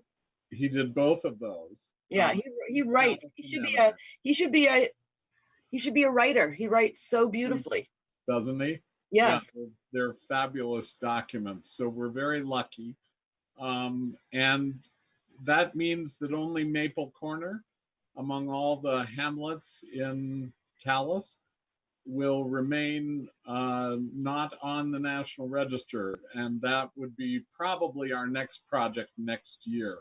And say again which one? Maple Corner Oh, okay. will be. Yeah, you would approach them. Didn't you recently approach them and they just weren't ready? No, I think they're ready, but we're trying to get someone from Maple Corner to actually join the commission. I see. To help with that. Yeah. Kate and Mary Alice don't help us in that regard, but they can certainly help our commission with the busy projects that we always have, courtesy of the CLG program. That's where we get our funding. Okay. So what we have on the agenda tonight then is to, does anybody feel like they really want to have Mary Alice come on and meet us before we make an appointment? No. Okay. No, I know Mary Alice very well. Yeah. She'd be great. Yeah, she'll be great. They'll both be great. Thank Energy. you so much. I'm Kate Phillips. per usual, I'm happy that David is bringing great people forward and happy to accept his recommendation. Thank you, David. All right. So let's have a motion to appoint Kate Phillips and Mary Alice Prophet to the Historic Preservation Commission. And we'll need to know what vacancy they're filling and when the term expires, David. Okay. We have a number of vacancies, so we'll still be down maybe 1 or 2 slots. Yeah. So we would put them there, and they're 4-year appointments? 3-year. 3-year, okay. So the motion would include the 3-year appointments of Kate Phillips and Mary Alice Prophet to fill vacant HPC slots or membership. Yeah, I guess that's a motion. Would somebody like to second? Second. Okay, any further discussion or questions? Rose, ready to vote? Aye. Cliff? Aye. John? Aye. Sharon? Aye. And I'm an aye. And thank you so much. Keep up the good work. We appreciate everything that you do. Thank you. Done. You all. Thank you, Kate. Larry, did you want to say anything? Thank you. Larry, did you want to speak?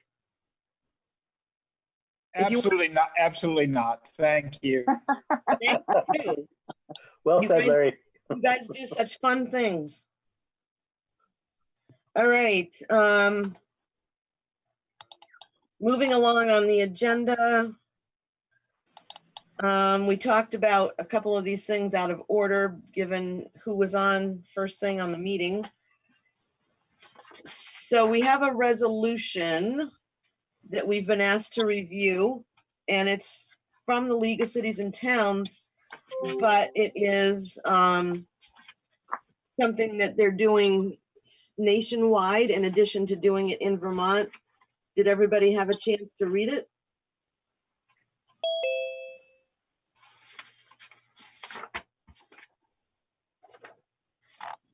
Did anybody else read it? It's pretty straightforward. I read the whole thing. I don't see anything. It doesn't commit us to anything. It's just asking them to consider towns, villages, small groups like us when the US legislature is handing out money and making decisions. Does anybody want to, John? There's a typo in paragraph number 1, second word. Local? Yeah, Lowell.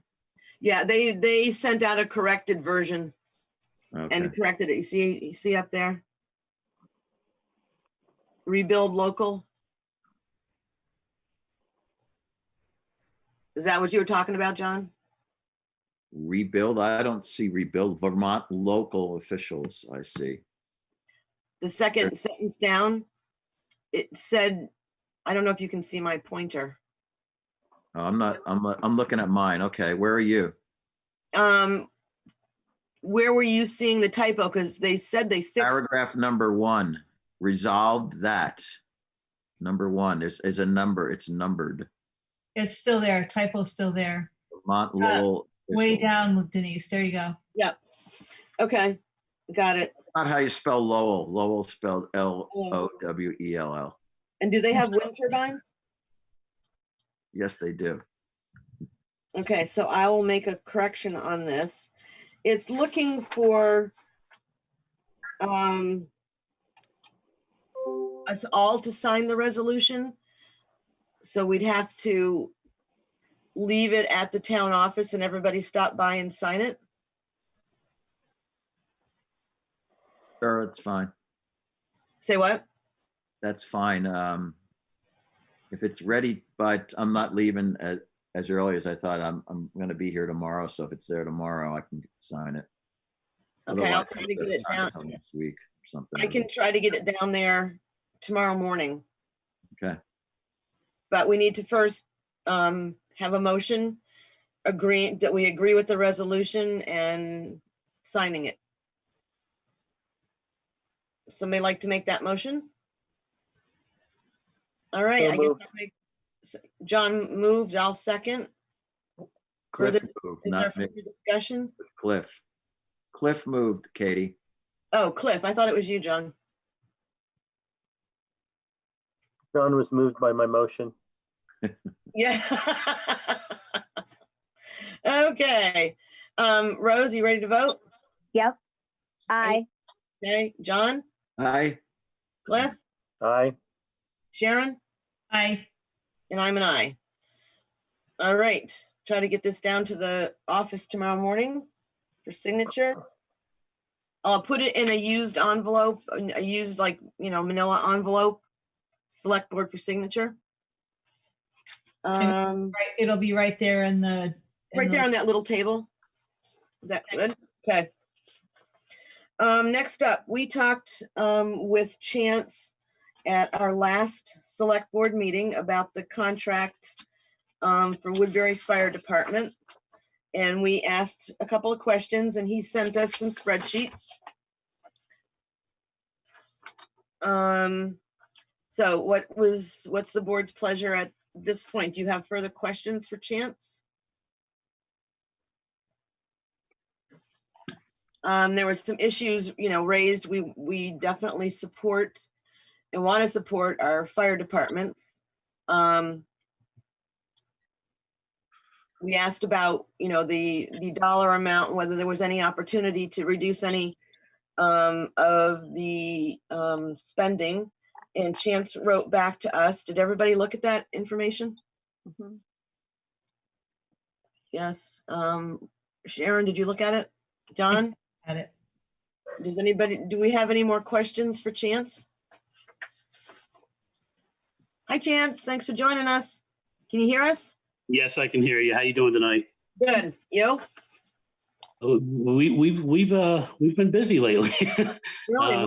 Yeah, we had another medical call last night, so with motorcycles, and we didn't get back till like 11:30. So it's been a long day. I bet. Well, we appreciate it. A motorcycle accident, Chance? Yeah, actually, it was 2 motocross bikes. Oh, okay. Family members crashed into each other. But Ooh. Everybody okay? they're on the mend. Okay, They'll be good.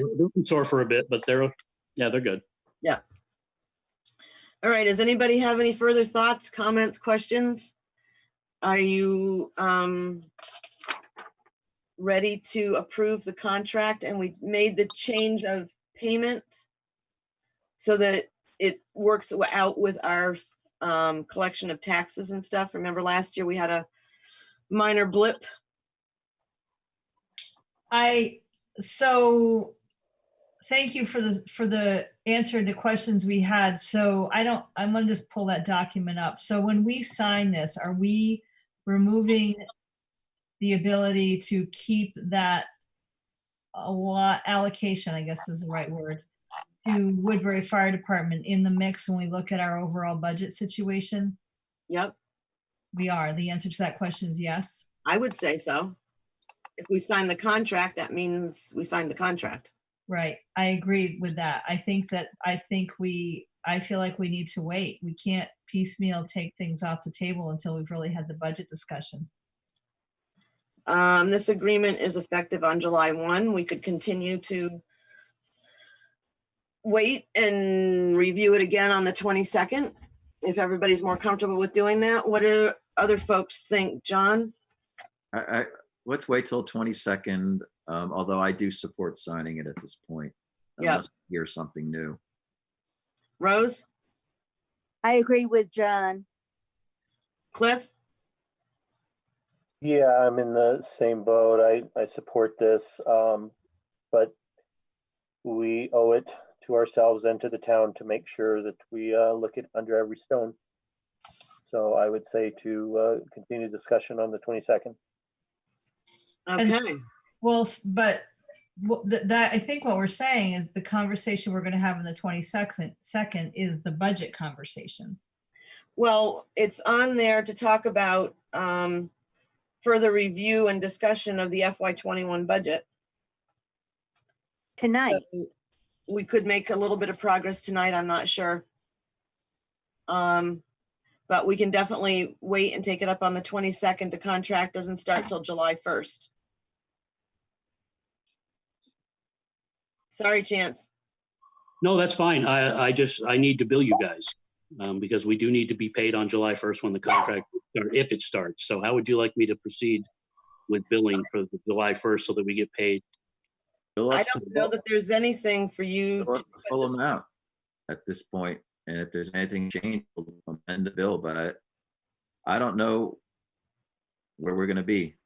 It may be that we obligate ourselves and we come through and it's next year that we have to tighten our belt. I'm thinking that it's really going to go, the shoe's going to drop the following fiscal year. I think that's what we're all going to be in developing the next fiscal year's budget is where it's all going to go down.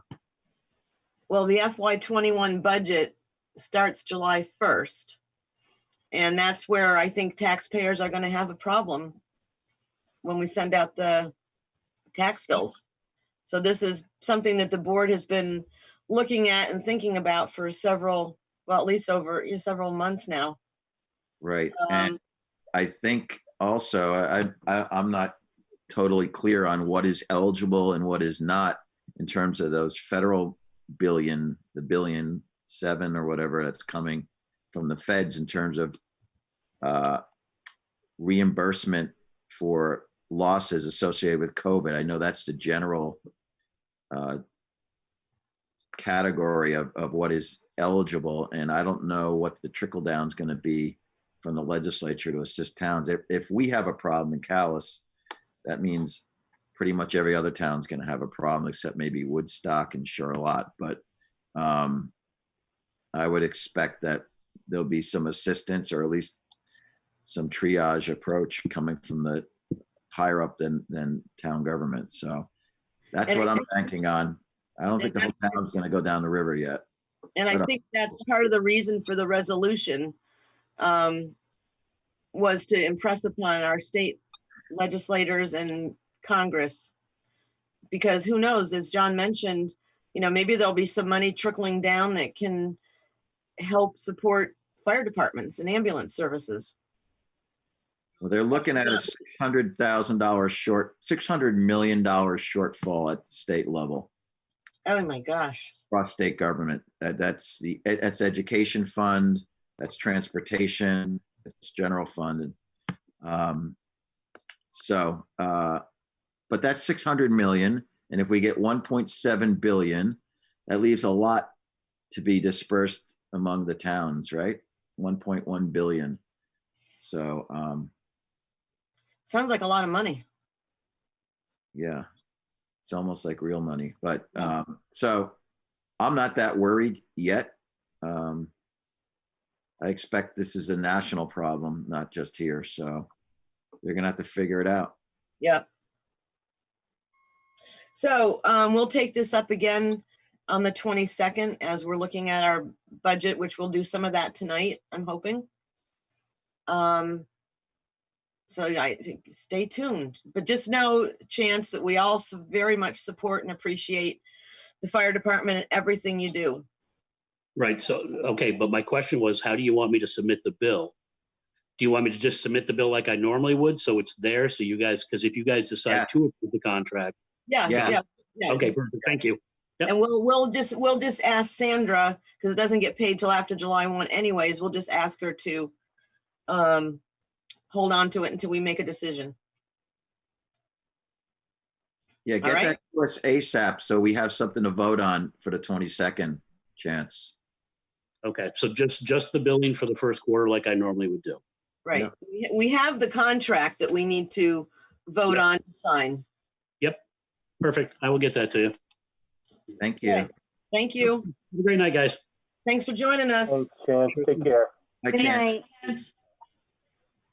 Okay, town hall. We already did the security system, so we have the RFP, the certificate of occupancy, which either Cliff or I can speak about. And then Cliff wanted to talk about the management agreement between the Friends of and the town. Yep. So you want to start out, Cliff, with the RFP and let us know what's going on with that? Sure. So very few inquiries have come in regarding the RFP. I know at least one of the contractors that we reached out to has declined to bid because they are so busy. It sounds like another one of the contractors that we reached out to is planning on making a bid. Today they came back with some additional questions, and I have them in contact with John and David to address those questions. I believe it's the 19th is when the closing date is. So we could well end up in a situation where we don't have any responses at all, although I'm 80% certain that we should have at least one. At any rate, we'll fill everybody in as that progresses. The idea is on the closing date, Denise, myself, and David will all take a initial look at the responses we get, and then we'll of course share the responses with the board so we can make a decision of who we want to talk to and what additional questions we want to ask them. Realistically, though, at this point, it's seeming like this is something that is not going to happen this year. So Cliff, we had one contractor that asked some questions. That was Marino. Yes. And the bid deadline is when? 19th. The 19th, okay. So we still have like 2 weeks. Yeah, David's back with us. David, Okay, David. It sounds like Marino is probably going to be submitting a response. Yeah, I actually took the communication positively because I think they're trying obviously to sharpen their pencils with those questions. So I'm pretty open to their approach. If it means that we can get them down a bit, I'm I didn't find anything they suggested to be Okay. against the better interests of a good paint job. So, so I think John, I did send an email to John to confer with him tomorrow or so that we can get back to them. But Excellent. I took that as an excellent sign. The Marinos are They've been around a long time. Yeah, they're the best. They know what to do. So I took it as a very positive sign. And don't forget to look at those questions that we had of the grant, or not the grant, I guess, the purchasing policy, the questions we had in there for the grant for, or the bids for the project on, where was it, George Road. So make sure you look at the purchasing policy and you're prepared to answer those questions. They're on page 4. Do you think we're going to get any other bids or just that one? Cliff? I just heard Cliff suggest that it would be tough. And I think we've been prepared for the possibility that no one would bid. So that's why I'm a little bit feeling a lot better that the Marinos at least might submit. So we'll see. There is a possibility. I think if you remember way back when, at one point, Donna produced for us a preliminary bid that was provided. I forget the contractor who provided that, but they did ask to be sent the RFP. It sounded like they would probably come in with another bid. Good. Could Is that be the same old- exact bid or less or more? We don't know, but it sounded like they may respond. Is I that the don't know person who them. did the Old West Church? That's right. Yes. They did the Old West Church. So, and they did a very good job. So that would be a wonderful bid as well. Okay, and in the RFP, you talked about maybe doing staggered work, some this year, some another year. Yeah, and we want to reiterate that point in any of the contractors who engage us. We want to clue them in, and maybe you could mention that to Brian when you and John talk to him, that we would also love to see a suggestion of how this could be accomplished in phases. Yeah. And I believe John Brabant had a question. He had his Yeah, hand John up. had his hand up. You just answered my question, Cliff. Thank you. You're welcome. Okay, anything else on RFP? We've been pushing a little bit on the certificate of occupancy issue. And John's been in contact with, I can't remember his name now, Cliff, is it? Maurice. Maurice, at the state level. There's a few odds and ends things inside, some kind of a door bar platelet. There was the grading outside for the handicap parking and for the entrance to from the road into the town hall, and that's what the road crew is going to be doing this week.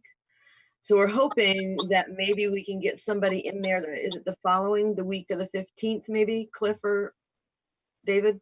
Yes. It sounded as though if the road crew was available this week to get the work done, that certainly the inspection sounded like could occur right away.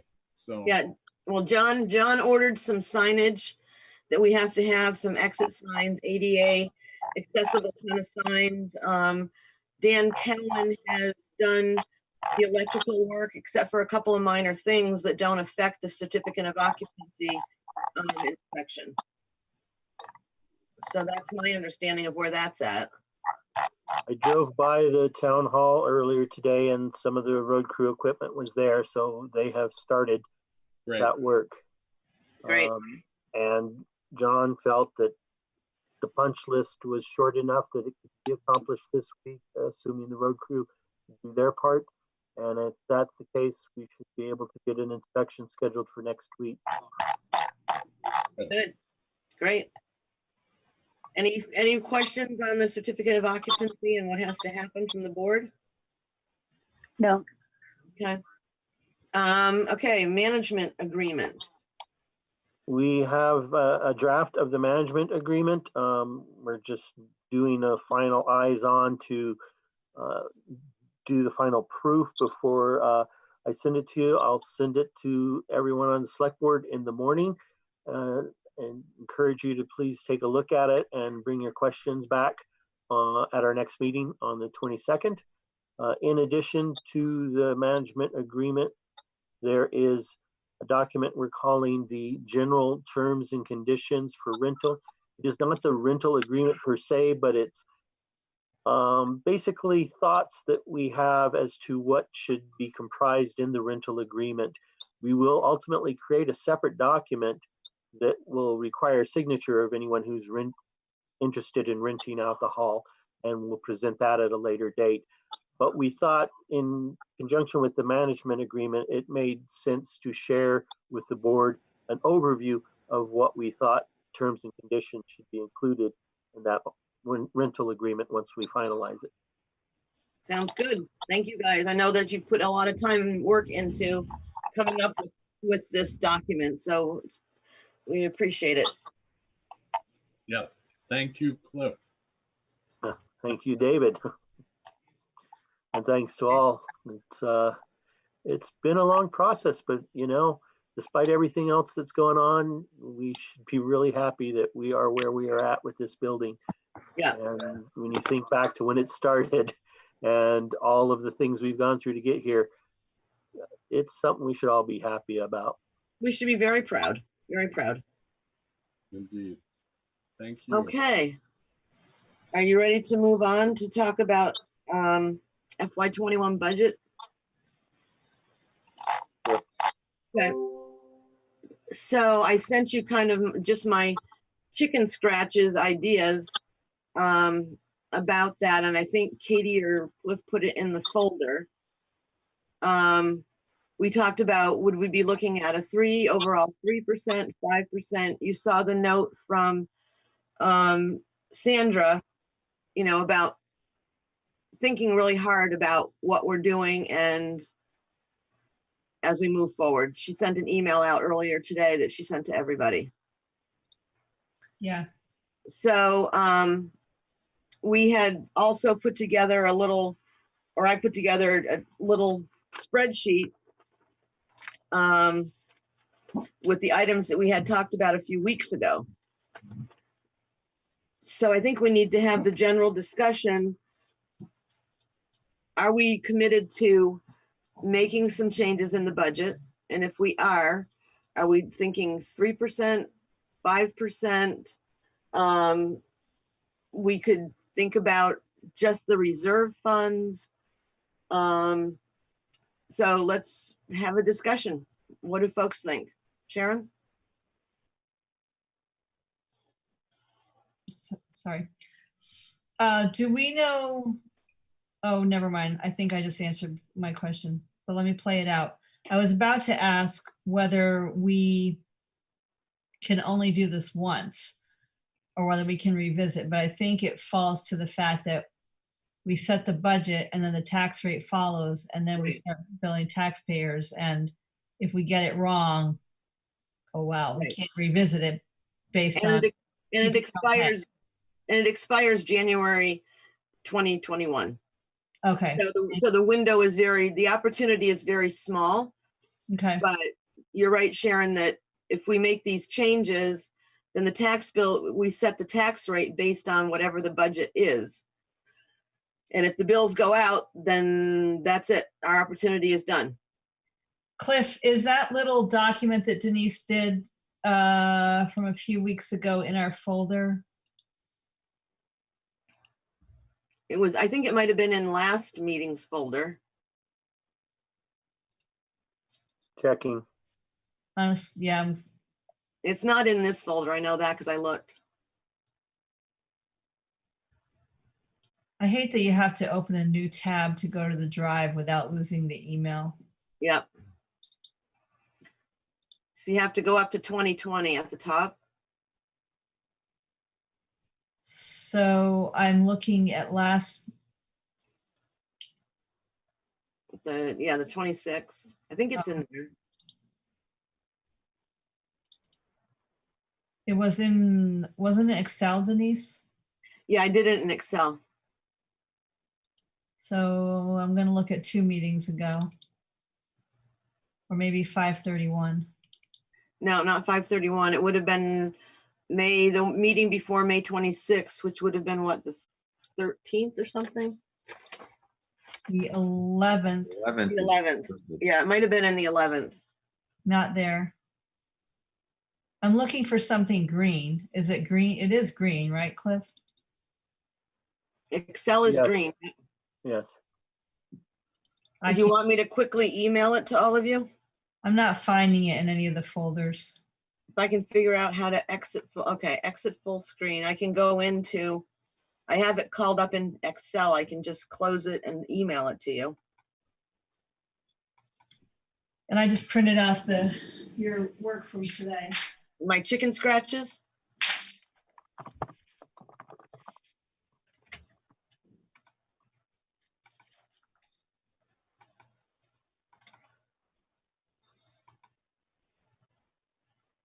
Come on, computer. Let's see, where did it go?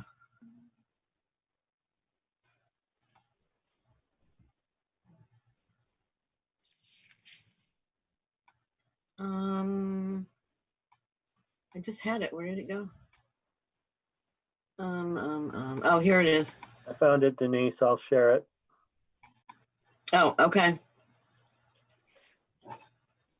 Email it to us as well so I can pull it up on my other computer, please. Yeah, I just did.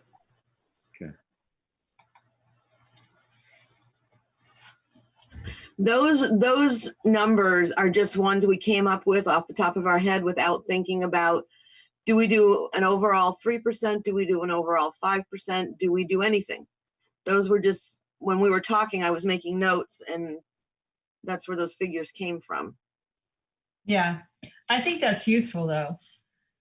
That's really useful to me as a place to start.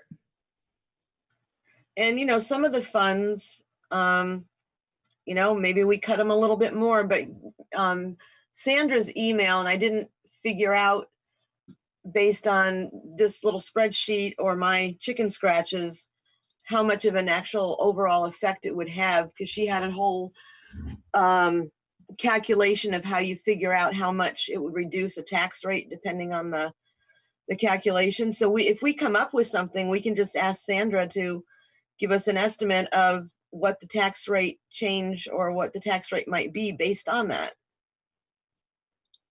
Right? Yep. Based on this right here and the email that Sandra sent us, those amounts that we cut in the first grouping there with the savings of 20,815, that's just a little above the $20,105 figure that she gave us, which represents a $20 savings off of every $200,000 of property value. So that's not all that much, but it's a little bit. Mm-hmm. What was the amount, Cliff? Every $20 off of $200,000 in home value, in assessed home value, $20, you need a cut of $20,105. You guys, I'm sorry, I'm going to stop you. I'm looking for the note that Sandra sent and I'm not finding it. It was today, right? Yep. Oh, here it is. Considering. Got it. So it's 20,000, roughly 20,000, and that's per every $100,000. I'm not looking at her note right now, so I can't see. I believe she said it was per 200,000. I'm sorry, what, Cliff? Go ahead, Sharon, you've got it right in front of you. Yeah, I opened it up. For every 20,000-ish reduced in expenses, there is a $20 reduction in municipal taxes on a parcel assessed at 200,000. 200, okay. So she's translating it on into real dollars, which is useful from one perspective. And right. So every 20,000 we reduce. So Denise, you took it in chunks, right? I took it based on the overall, the whole budget. Then I Right. broke it down into general government, highway, cemetery, and then did it 3%, 5%. So if we did 3%, 3% of the total budget is roughly 54,000. So that's probably about what, 40 something dollars per 200,000. Yep. And, you know, if we did 5%, that's even more savings. And, you know, I don't know if I don't know if people will really notice that we reduced anything. And Sandra's word of caution was in her email, something to the effect, and whoever's looking at it can read it, but cautioning us that would people expect this to continue going forward? If we can reduce it now, why couldn't we reduce it before, basically? I really appreciated Alfred's line of thinking on the gas. I mean, I wish that we'd had something a little more structured from him. Yeah. Well, he said fuel. We also don't, he said something about overtime. But he was mostly, I think, talking about winter overtime because we don't normally have that much summer overtime. So folks, kind of little devil's advocate here. And this is all speculation, just like our budget reduction is based on the speculation that there's going to be an impact to our revenue side of things due to taxpayers' inability to pay taxes. One possible issue with us reducing 5%, then that becomes our new budget officially.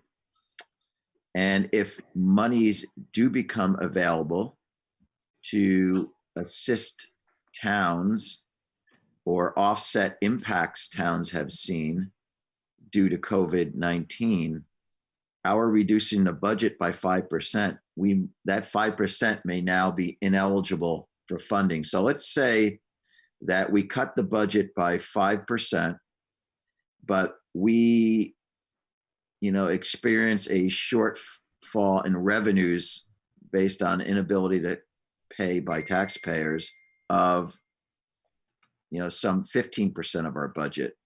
Okay. So, that's the new budget. I would guess, I would speculate that we could possibly be compensated for some percentage of that shortfall of the new budget. But whatever was outside of our new budget, i.e. the 5% reduction, that is our budget. That was already removed from our budget. I would speculate that share, those funds would not be eligible for any kind of subsidy or reimbursement. So that's a risk we take too. Right. I think you make a good point. So we got to be careful about slashing and then, hey, we're all whole, and other towns that didn't slash get the monies and we get the pain. And there's no mechanism for us to go back. Right, because once we've done it, we've done it. That pain, because it's a budget. Yeah, once we've done it, we've done it. If the tax bills go out. So you raise a really good point. It's a gamble. No. Mm-hmm. No, we won't. My feeling is we, at this stage, we're just grasping. We don't know what's impending. I really feel if we come up short this year, that'll be dealt with in next year's FY 2022's budget. We'll have information before us. We'll know what the state and federal entities are thinking and are doing. And we'll be able to make decisions based on information, not out of fear and, catastrophizing. I don't know where we're going to be. And don't forget, S344 also allows us to waive interest and penalties. for people who are delinquent. Cliff, Right. I can't hear you, Cliff. Okay. Okay, I didn't want to step on John. Did you get a chance to complete your thought there, John? Well, and if we happen to have a surplus due to just throughout the fiscal year, and at the end of the fiscal year, because we just are conservative in the consumption of resources, i.e.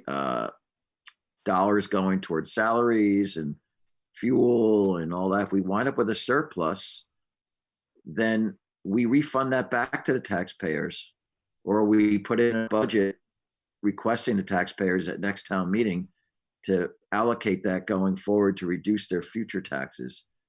Can we do that? No, the electorate can do whatever they want, but the law says we're supposed to refund the money that surplus, is my understanding, if it's over a certain percentage, I think. Yeah, if it's over a certain amount, you're right. So I'm done. Thanks, John. Rose? Cliff? Yeah, what I wanted to point out, kind of jumping off of what John was saying, I just ran some quick numbers going back to your, what you called your chicken scratch, Denise. Yep. If we looked at the 5% reduction to the total budget, you came up with a figure of $91,397. Yep. Using Sharon's math, if we manage to trim all that from the budget, that would translate into a reduction of $45 for every $100,000 of assessed property value. You mean Sandra's math? Yes, Sandra's math. So most homes are valued at probably around 200. So that's a savings of about $90. $90. Beer money. Yeah. That's not what's going to put people in the hole or not, frankly. No. You know. Rose, you have any thoughts, or Sharon? I really appreciate the way that I appreciate the points that John is making. And I appreciate the math that Cliff did, thinking realistically about what are the implications of cutting the budget, whether we can cut it enough to make a difference. Right. That's the big question. Does it make a difference? And if it's not, I mean, there's always a PR perspective that it says we should, it's an easier story to say we cut it 3%, we cut it 5%, it was the right thing to do. So if we're not going to do that, we need to have strong reasons why not. But we're hearing those. I'm hearing John's point that we put ourselves at risk around accessing other funds, and the point Cliff's making that which kind of juxtaposed the part of what John said, that we put our town at risk when people need us to be there, they need the services to be here, and it's not what makes the difference in their pocketbook. So as long as we have really clear thinking and rationale, and we've looked carefully at the pros and cons, which I think we've done that, and $90. Yeah. I don't think that's not a huge savings. I mean, if it was $900, that would be a big difference. And the reason is our town budget share of the total tax obligation in any real property in town is 25%. It's a relatively small amount of the overall property tax picture. And so no matter what we do, right, you cut it, and you saw the 30%, it's still going to be a small amount in terms of what the property taxpayers are paying. It's the school taxes, right, as we all know. And that's where it's going to, Scott Thompson's email, they're wondering what's going to go on. They don't know what to do either. They're where we're at. And but S344, and I read it again today, doesn't give this authority to the school boards, but the state could do something. Am I right? Well, the commissioner of taxes, Adam Gershon, or his name is, right. he threatened to not provide the funding that the state already obligated itself to pay, or To the schools? yeah. I He didn't said, hear "Well, that. if you're not going to do your cut," he wants them to somehow, he wants the legislature to pass a law similar to 344. And he said, and if you don't, we just might not give the towns the money they need to run their schools. I mean, Okay, well, I'd like to see how wonderful guy. that. He's a real community guy. Didn't see that. Yeah, he's also worth like $100 million or something. Oh, So he's really worried about his property taxes. Rose, do you have any thoughts?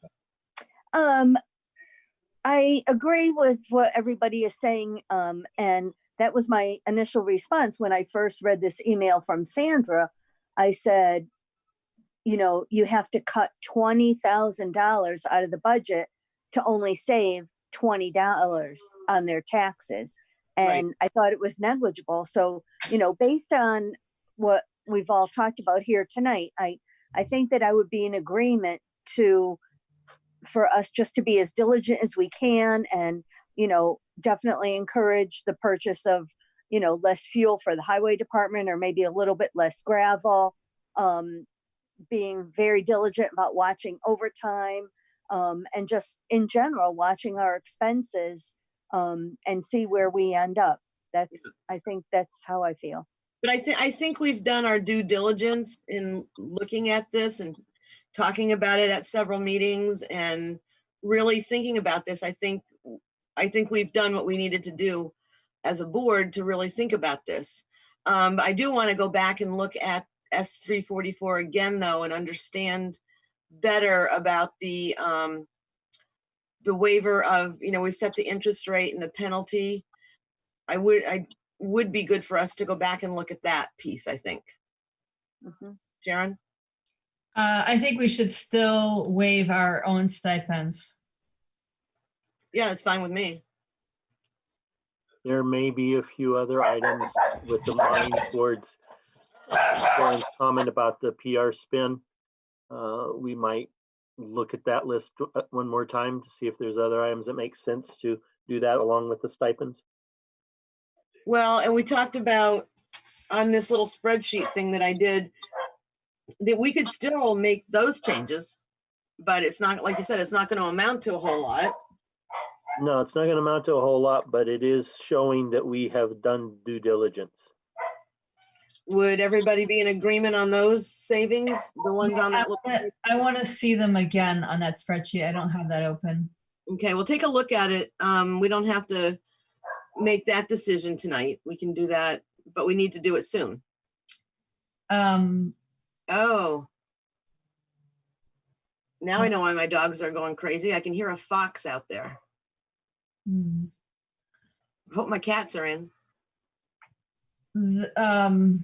So does everybody want to agree to look at that little spreadsheet, and let's review S344 again about the interest and penalties and talk about it again? We don't have to do it next meeting. We can do it in July. We just need to do whatever we're going to do before we send out the tax bills. Yeah, I'm okay with that approach. Okay. Make sense? Okay. Yeah, and again, just circling back, you know, we can still, you know, as Rose indicated, be very fiscally prudent, you know, week to week, you know, invoice to invoice, whatever, project to project throughout the fiscal year in an effort to save back, hold back money, and develop a surplus, if you will. People could challenge us on that, saying, you know, well, you haven't spent all the money we allocated, and they can do that, and they come to select board meeting and ask us why. If they're seeing ill effects on the roads, it would probably be the road pro. That's where we spend most of our money, right? Right. Yeah. Where we'd have to make the lion's share of cuts. But I want to feel like we've done the right thing, thinking about the taxpayers in whatever decision we make, and can explain it. And I did have a question for Toby or Alfred, which I forgot to ask. I was looking at all the stuff that Sandra sent us on for the April 30th treasurer's report. And I guess I'll send them an email. And we had budgeted $2,000 for garage maintenance and have spent almost $15,000 on garage maintenance. So I'm not sure. Does anybody remember what projects might have been done at the garage? Does anybody remember? Because I don't. I have it open on my computer, and 3,700 was for Iron Box LLC, and 6,900 was Walsh Welding. So that's over 10,000 right there. I don't understand how that's garage maintenance, maybe. Anyways, it just jumped out at me as I was looking at this because it's 742% above the budgeted amount. So, but Sandra's reports and her, I don't print off every page of the numbers, but her reports about where we are financially, just in the written documentation, we're in pretty good shape. Sorry.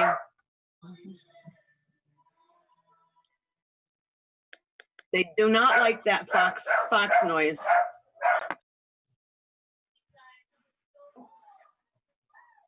All right, is that you ready to move on? Okay, IT. The Wi-Fi hotspot.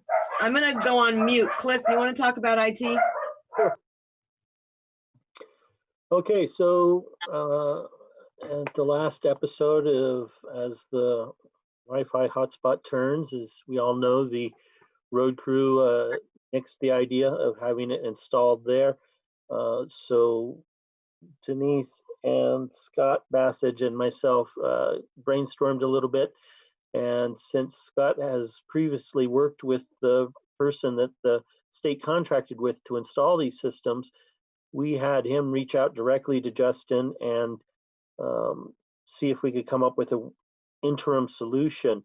Ultimately, this will end up at the East Calais General Store once ownership has been established by the group that's working towards that end.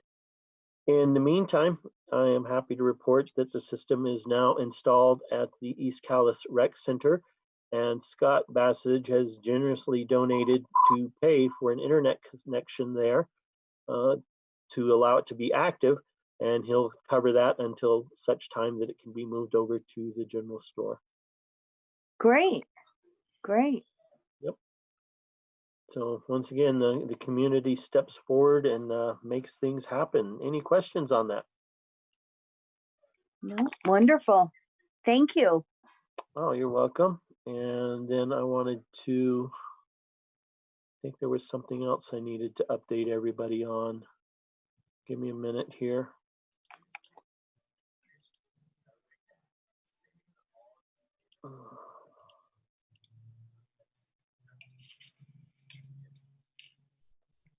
Oh, yeah, that's what it was. It wasn't on the agenda, but it was on my list of items to include with the IT update. The server is installed. The replacement server has been installed at the town office. There is a final migration that needs to occur. In working with Judy and the listers and other people who are heavily reliant upon these systems, the decision is made to do the final migration in July after the listers have had a chance to finalize the grand list, and Judy and the rest of the office staff have gotten a few other things out of the way. And it looked like this mid-July timeframe would be ideal to minimize any negative impact upon normal operations of the town office. Great. Thank you. Great You're news. welcome. And the Yeah. new server seems to be backing up the way it and working okay. We're not out of the woods in terms of the backup. The ultimate solution for the backup is this, what we refer to as a slingshot device that we want to put in place at the town hall. That is something that we need to do some wiring internally in the building before we can have RB Tech install the system. Initially, we thought that if we do move forward with the painting of the town hall, that when the scaffolding goes up, that's when we would be able to mount the slingshot antenna in the upper portion of the building so that we can drop our wires down to where we want the backup device to be. In the meantime, we are still doing a cloud-based backup, and in a worst case scenario, we would lose maybe a week's worth of data, but for the most part, it seems to be functioning. And once the server is completely migrated to the backup, our chances will be even less of having any kind of significant loss of data. And Cliff, I have a question. So, and that completion won't be until mid-July. Am I understanding that right? That's correct. Okay. Now, the nice thing is once we do get the slingshot device installed, we'll be able to save some money month to month in terms of the amount of money we're having to spend on having the cloud-based backed up. Okay, sounds good. Ultimately, it pays for itself. I mean, we're getting a lot done. This is great. Any IT questions for Cliff? Okay, thank you. Hey, you want to hear an IT joke? Yeah. Anyone know what a PEBCAC is? A what? A PEBCAC? No. IT professionals have a variety of conditions that they use shorthand for to identify the causes and effects of IT problems that they encounter.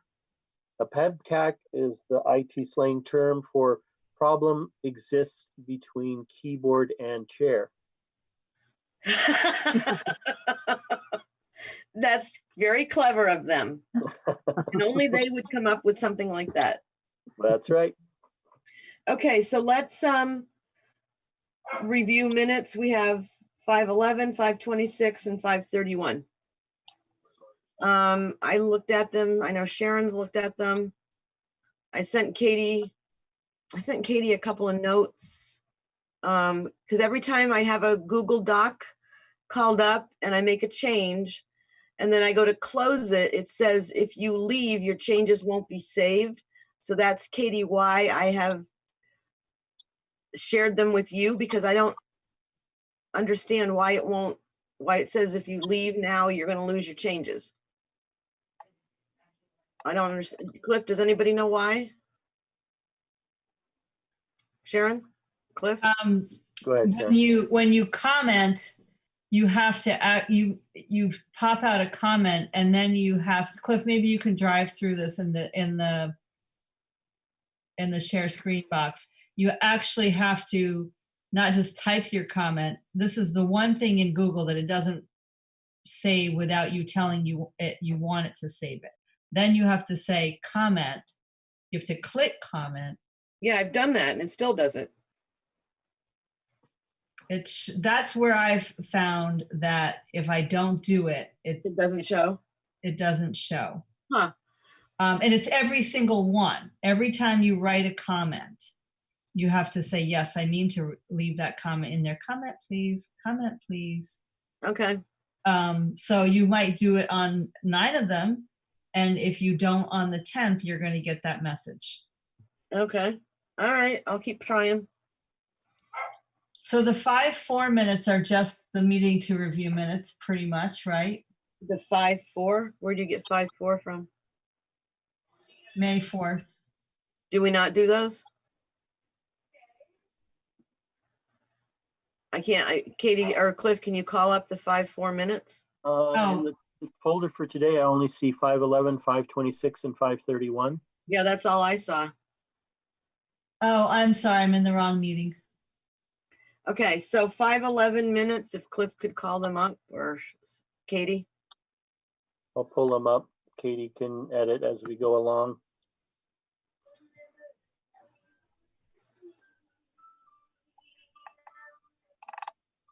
You should be able to see them now. Yep.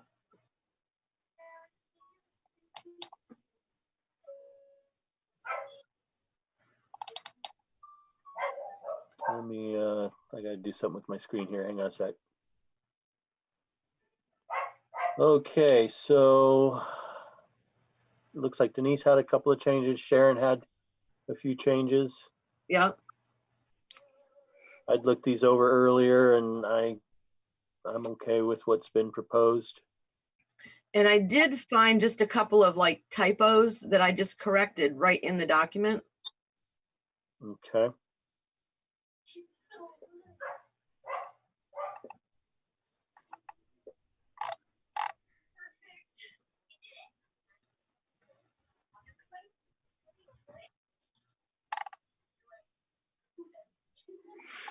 I move we approve the minutes. With the changes. Yes. Okay, I'll second that. 5-11 minutes. I'll Yep. second that. Does anybody else have any comments or changes? Are you ready to vote? Ready to Cliff? vote. Cliff? Aye. Sharon? Aye. Rose? Aye. John? Aye. And I'm an aye. Okay, let's do the 5:26 minutes. Pulling them up. Hang on.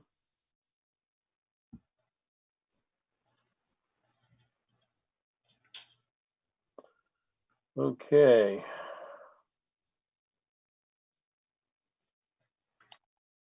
I couldn't remember what's Kathleen Gent's title, John? I think she's the district manager. Okay. I think that's one of the comments I made that didn't save, but I sent it to Katie just to put in her title. It's here, Denise. It says insert her title. Did you see that? Oh, It's no. the district manager. Oh, I just added it right now. That was me. Okay. You are Yeah. fast on the fingers, Katie. Here, I'll put it in. One, I'm sorry, I did not look at these minutes ahead of time. I apologize, folks. But one of the things that I think is worth getting right, and maybe we hold off, is S344. This is like a really geeky technicality, but a legislative bill doesn't actually authorize, it proposes. And No, it authorizes. well, since it The authorized, law, it was passed. It's a bill that became law. right, Sharon. now I understand that. So now it has an act number. And it would be good to get what the act number is and be referring to the act rather than the bill. I'll look it up. Thank you. Okay, so with John looking that up and us inserting the act number, is there any other changes to these minutes? Cliff, did you review them? I did. I didn't see anything significant. Yeah. Nice job as always, Katie. Denise, there's a comment from you here on the Curtis Pond swim access, another word for prop. I'm looking for where that is. It is, it just didn't read right to me. Where is it? Plop. You meant plop. Is it plop or prop? Well, either way, no, it's plop. People plop themselves down. Oh. But that's that. Oh. But we still might wonder if Maybe we could just find a better word. yeah, people Set up. yeah. That's good. Yeah, that's good. Set up. Okay. I got it. I got an act number. It's Act 102. It's 102. Thank Act you. 102. Yeah.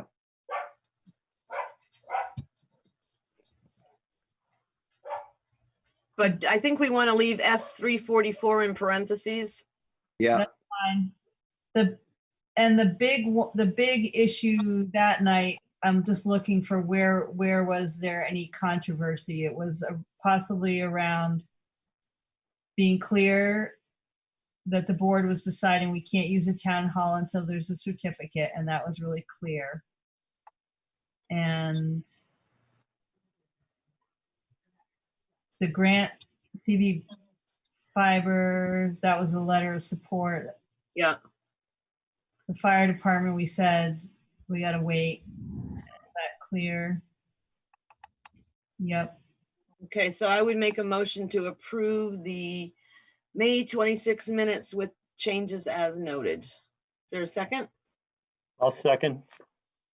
Okay, Cliff, you want to vote? Aye. John, Aye. Rose, Aye. Sharon, Aye. and I'm an aye. Okay. May 31. And bye. Okay.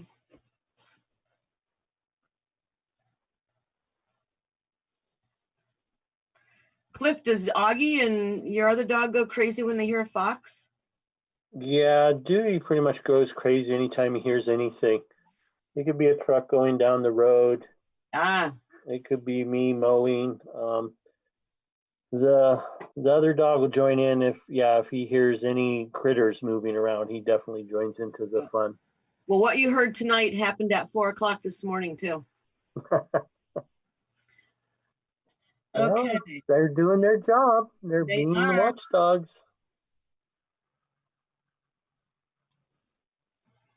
Okay, would anybody like to make a motion with these changes, or do you have any other changes? Pretty short and sweet this one was, so I'm okay with it. Is that a motion, Cliff? I move to approve the minutes from the 6/8 meeting, 5/31 meeting With changes? with changes as indicated. Okay, John, would you like to second that? I'll second that, yes. Okay, so John, would you like to vote? Aye. Rose? There's a couple typos there, Katie. You'll fix those. They're underlined in red. Oh, isn't that And- weird? Yep. Yeah, grant application and then residential. Mhm. I think I sent those to you with that email thing, Katie. Yeah, and I vote aye. Okay, Sharon, Abstain. Cliff, Aye. and I'm an aye. And there's one more typo closer to the bottom. Northern doesn't have an N on it. Isn't that No. weird? Northern borders. Thank you. Yep. Thank you. Okay, great. We're all caught up on minutes again. Yeehaw. So on my list of things, I guess the first item we don't need to do now because we decided not to do this, right? Except for maybe making sure that we're really keenly, acutely aware of what's going on with the budget and ask the road commissioner to do as he suggested, maybe cutting back on fuel as much as possible. So on and so forth. So I guess we don't really need that item now. Maybe it's something that we could suggest to all the committees that are represented in the budget though, Denise. Yeah. Well, we did talk also about implementing the ones on that little spreadsheet. Mm-hmm. So that's something, like I said, we don't have to decide that tonight. Maybe John's wish will come true, and John's getting ready to go to bed, so we have to hurry up. The quarterly meeting with East Montpelier, it was scheduled for April, and then because of COVID, it got pushed. So then we thought we would do it on June 11th, and the fire department isn't opening up the meeting room to gatherings. I think they could probably do it by the 15th, because I think that's when other things are opening up. I think it's good that we should stay on top of reviewing the budget. Cliff had a good suggestion that we ask the fire department to put together a memo that we can review. And I don't really know. I don't really see why we couldn't have done a Zoom meeting, but since we all love Zoom so much. I think they're trying to avoid suicides. Suicides? He's joking. Oh. Zoom meeting, and I'm jumping off the cliff, the culvert. Okay. So the next meeting would be July. I don't have Bruce's note or Ty's note here, but I think it was July 9th, maybe. And it seems like by then we should actually be able to meet in the meeting room. Well, wasn't there I think there was some talk about skipping the July altogether and then just doing it in August. Oh, that's right, because it's going to fall I on my remember. meeting. Yeah, that meeting would fall on my wedding anniversary, the 13th.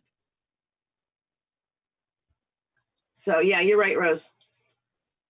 But I really want to make sure that we know what's happening at the end of the fiscal year with the fire department's budget. You know, are they coming up short? Are they coming up with a surplus?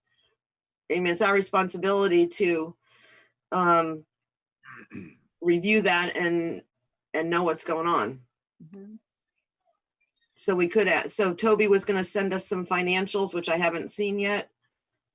So when that does come through, we need to really look at that and see if we have any questions. Yeah, and if they could put together a summary to accompany those financials, that would be helpful. Yeah. Even if it's just like when we attend the meetings and Ty always starts with an overview of where things are at, something along those lines. It doesn't have to be super in depth, but mainly so they have an opportunity to identify any areas of concern. Yeah, so I think we can respond and say the Calais Select Board would like an overview as you suggested, Cliff, along with the financials. Everybody in agreement? Yep, good idea. Okay. Note, there's a Board of Abatement meeting on June 22nd. This is at Sandra's request.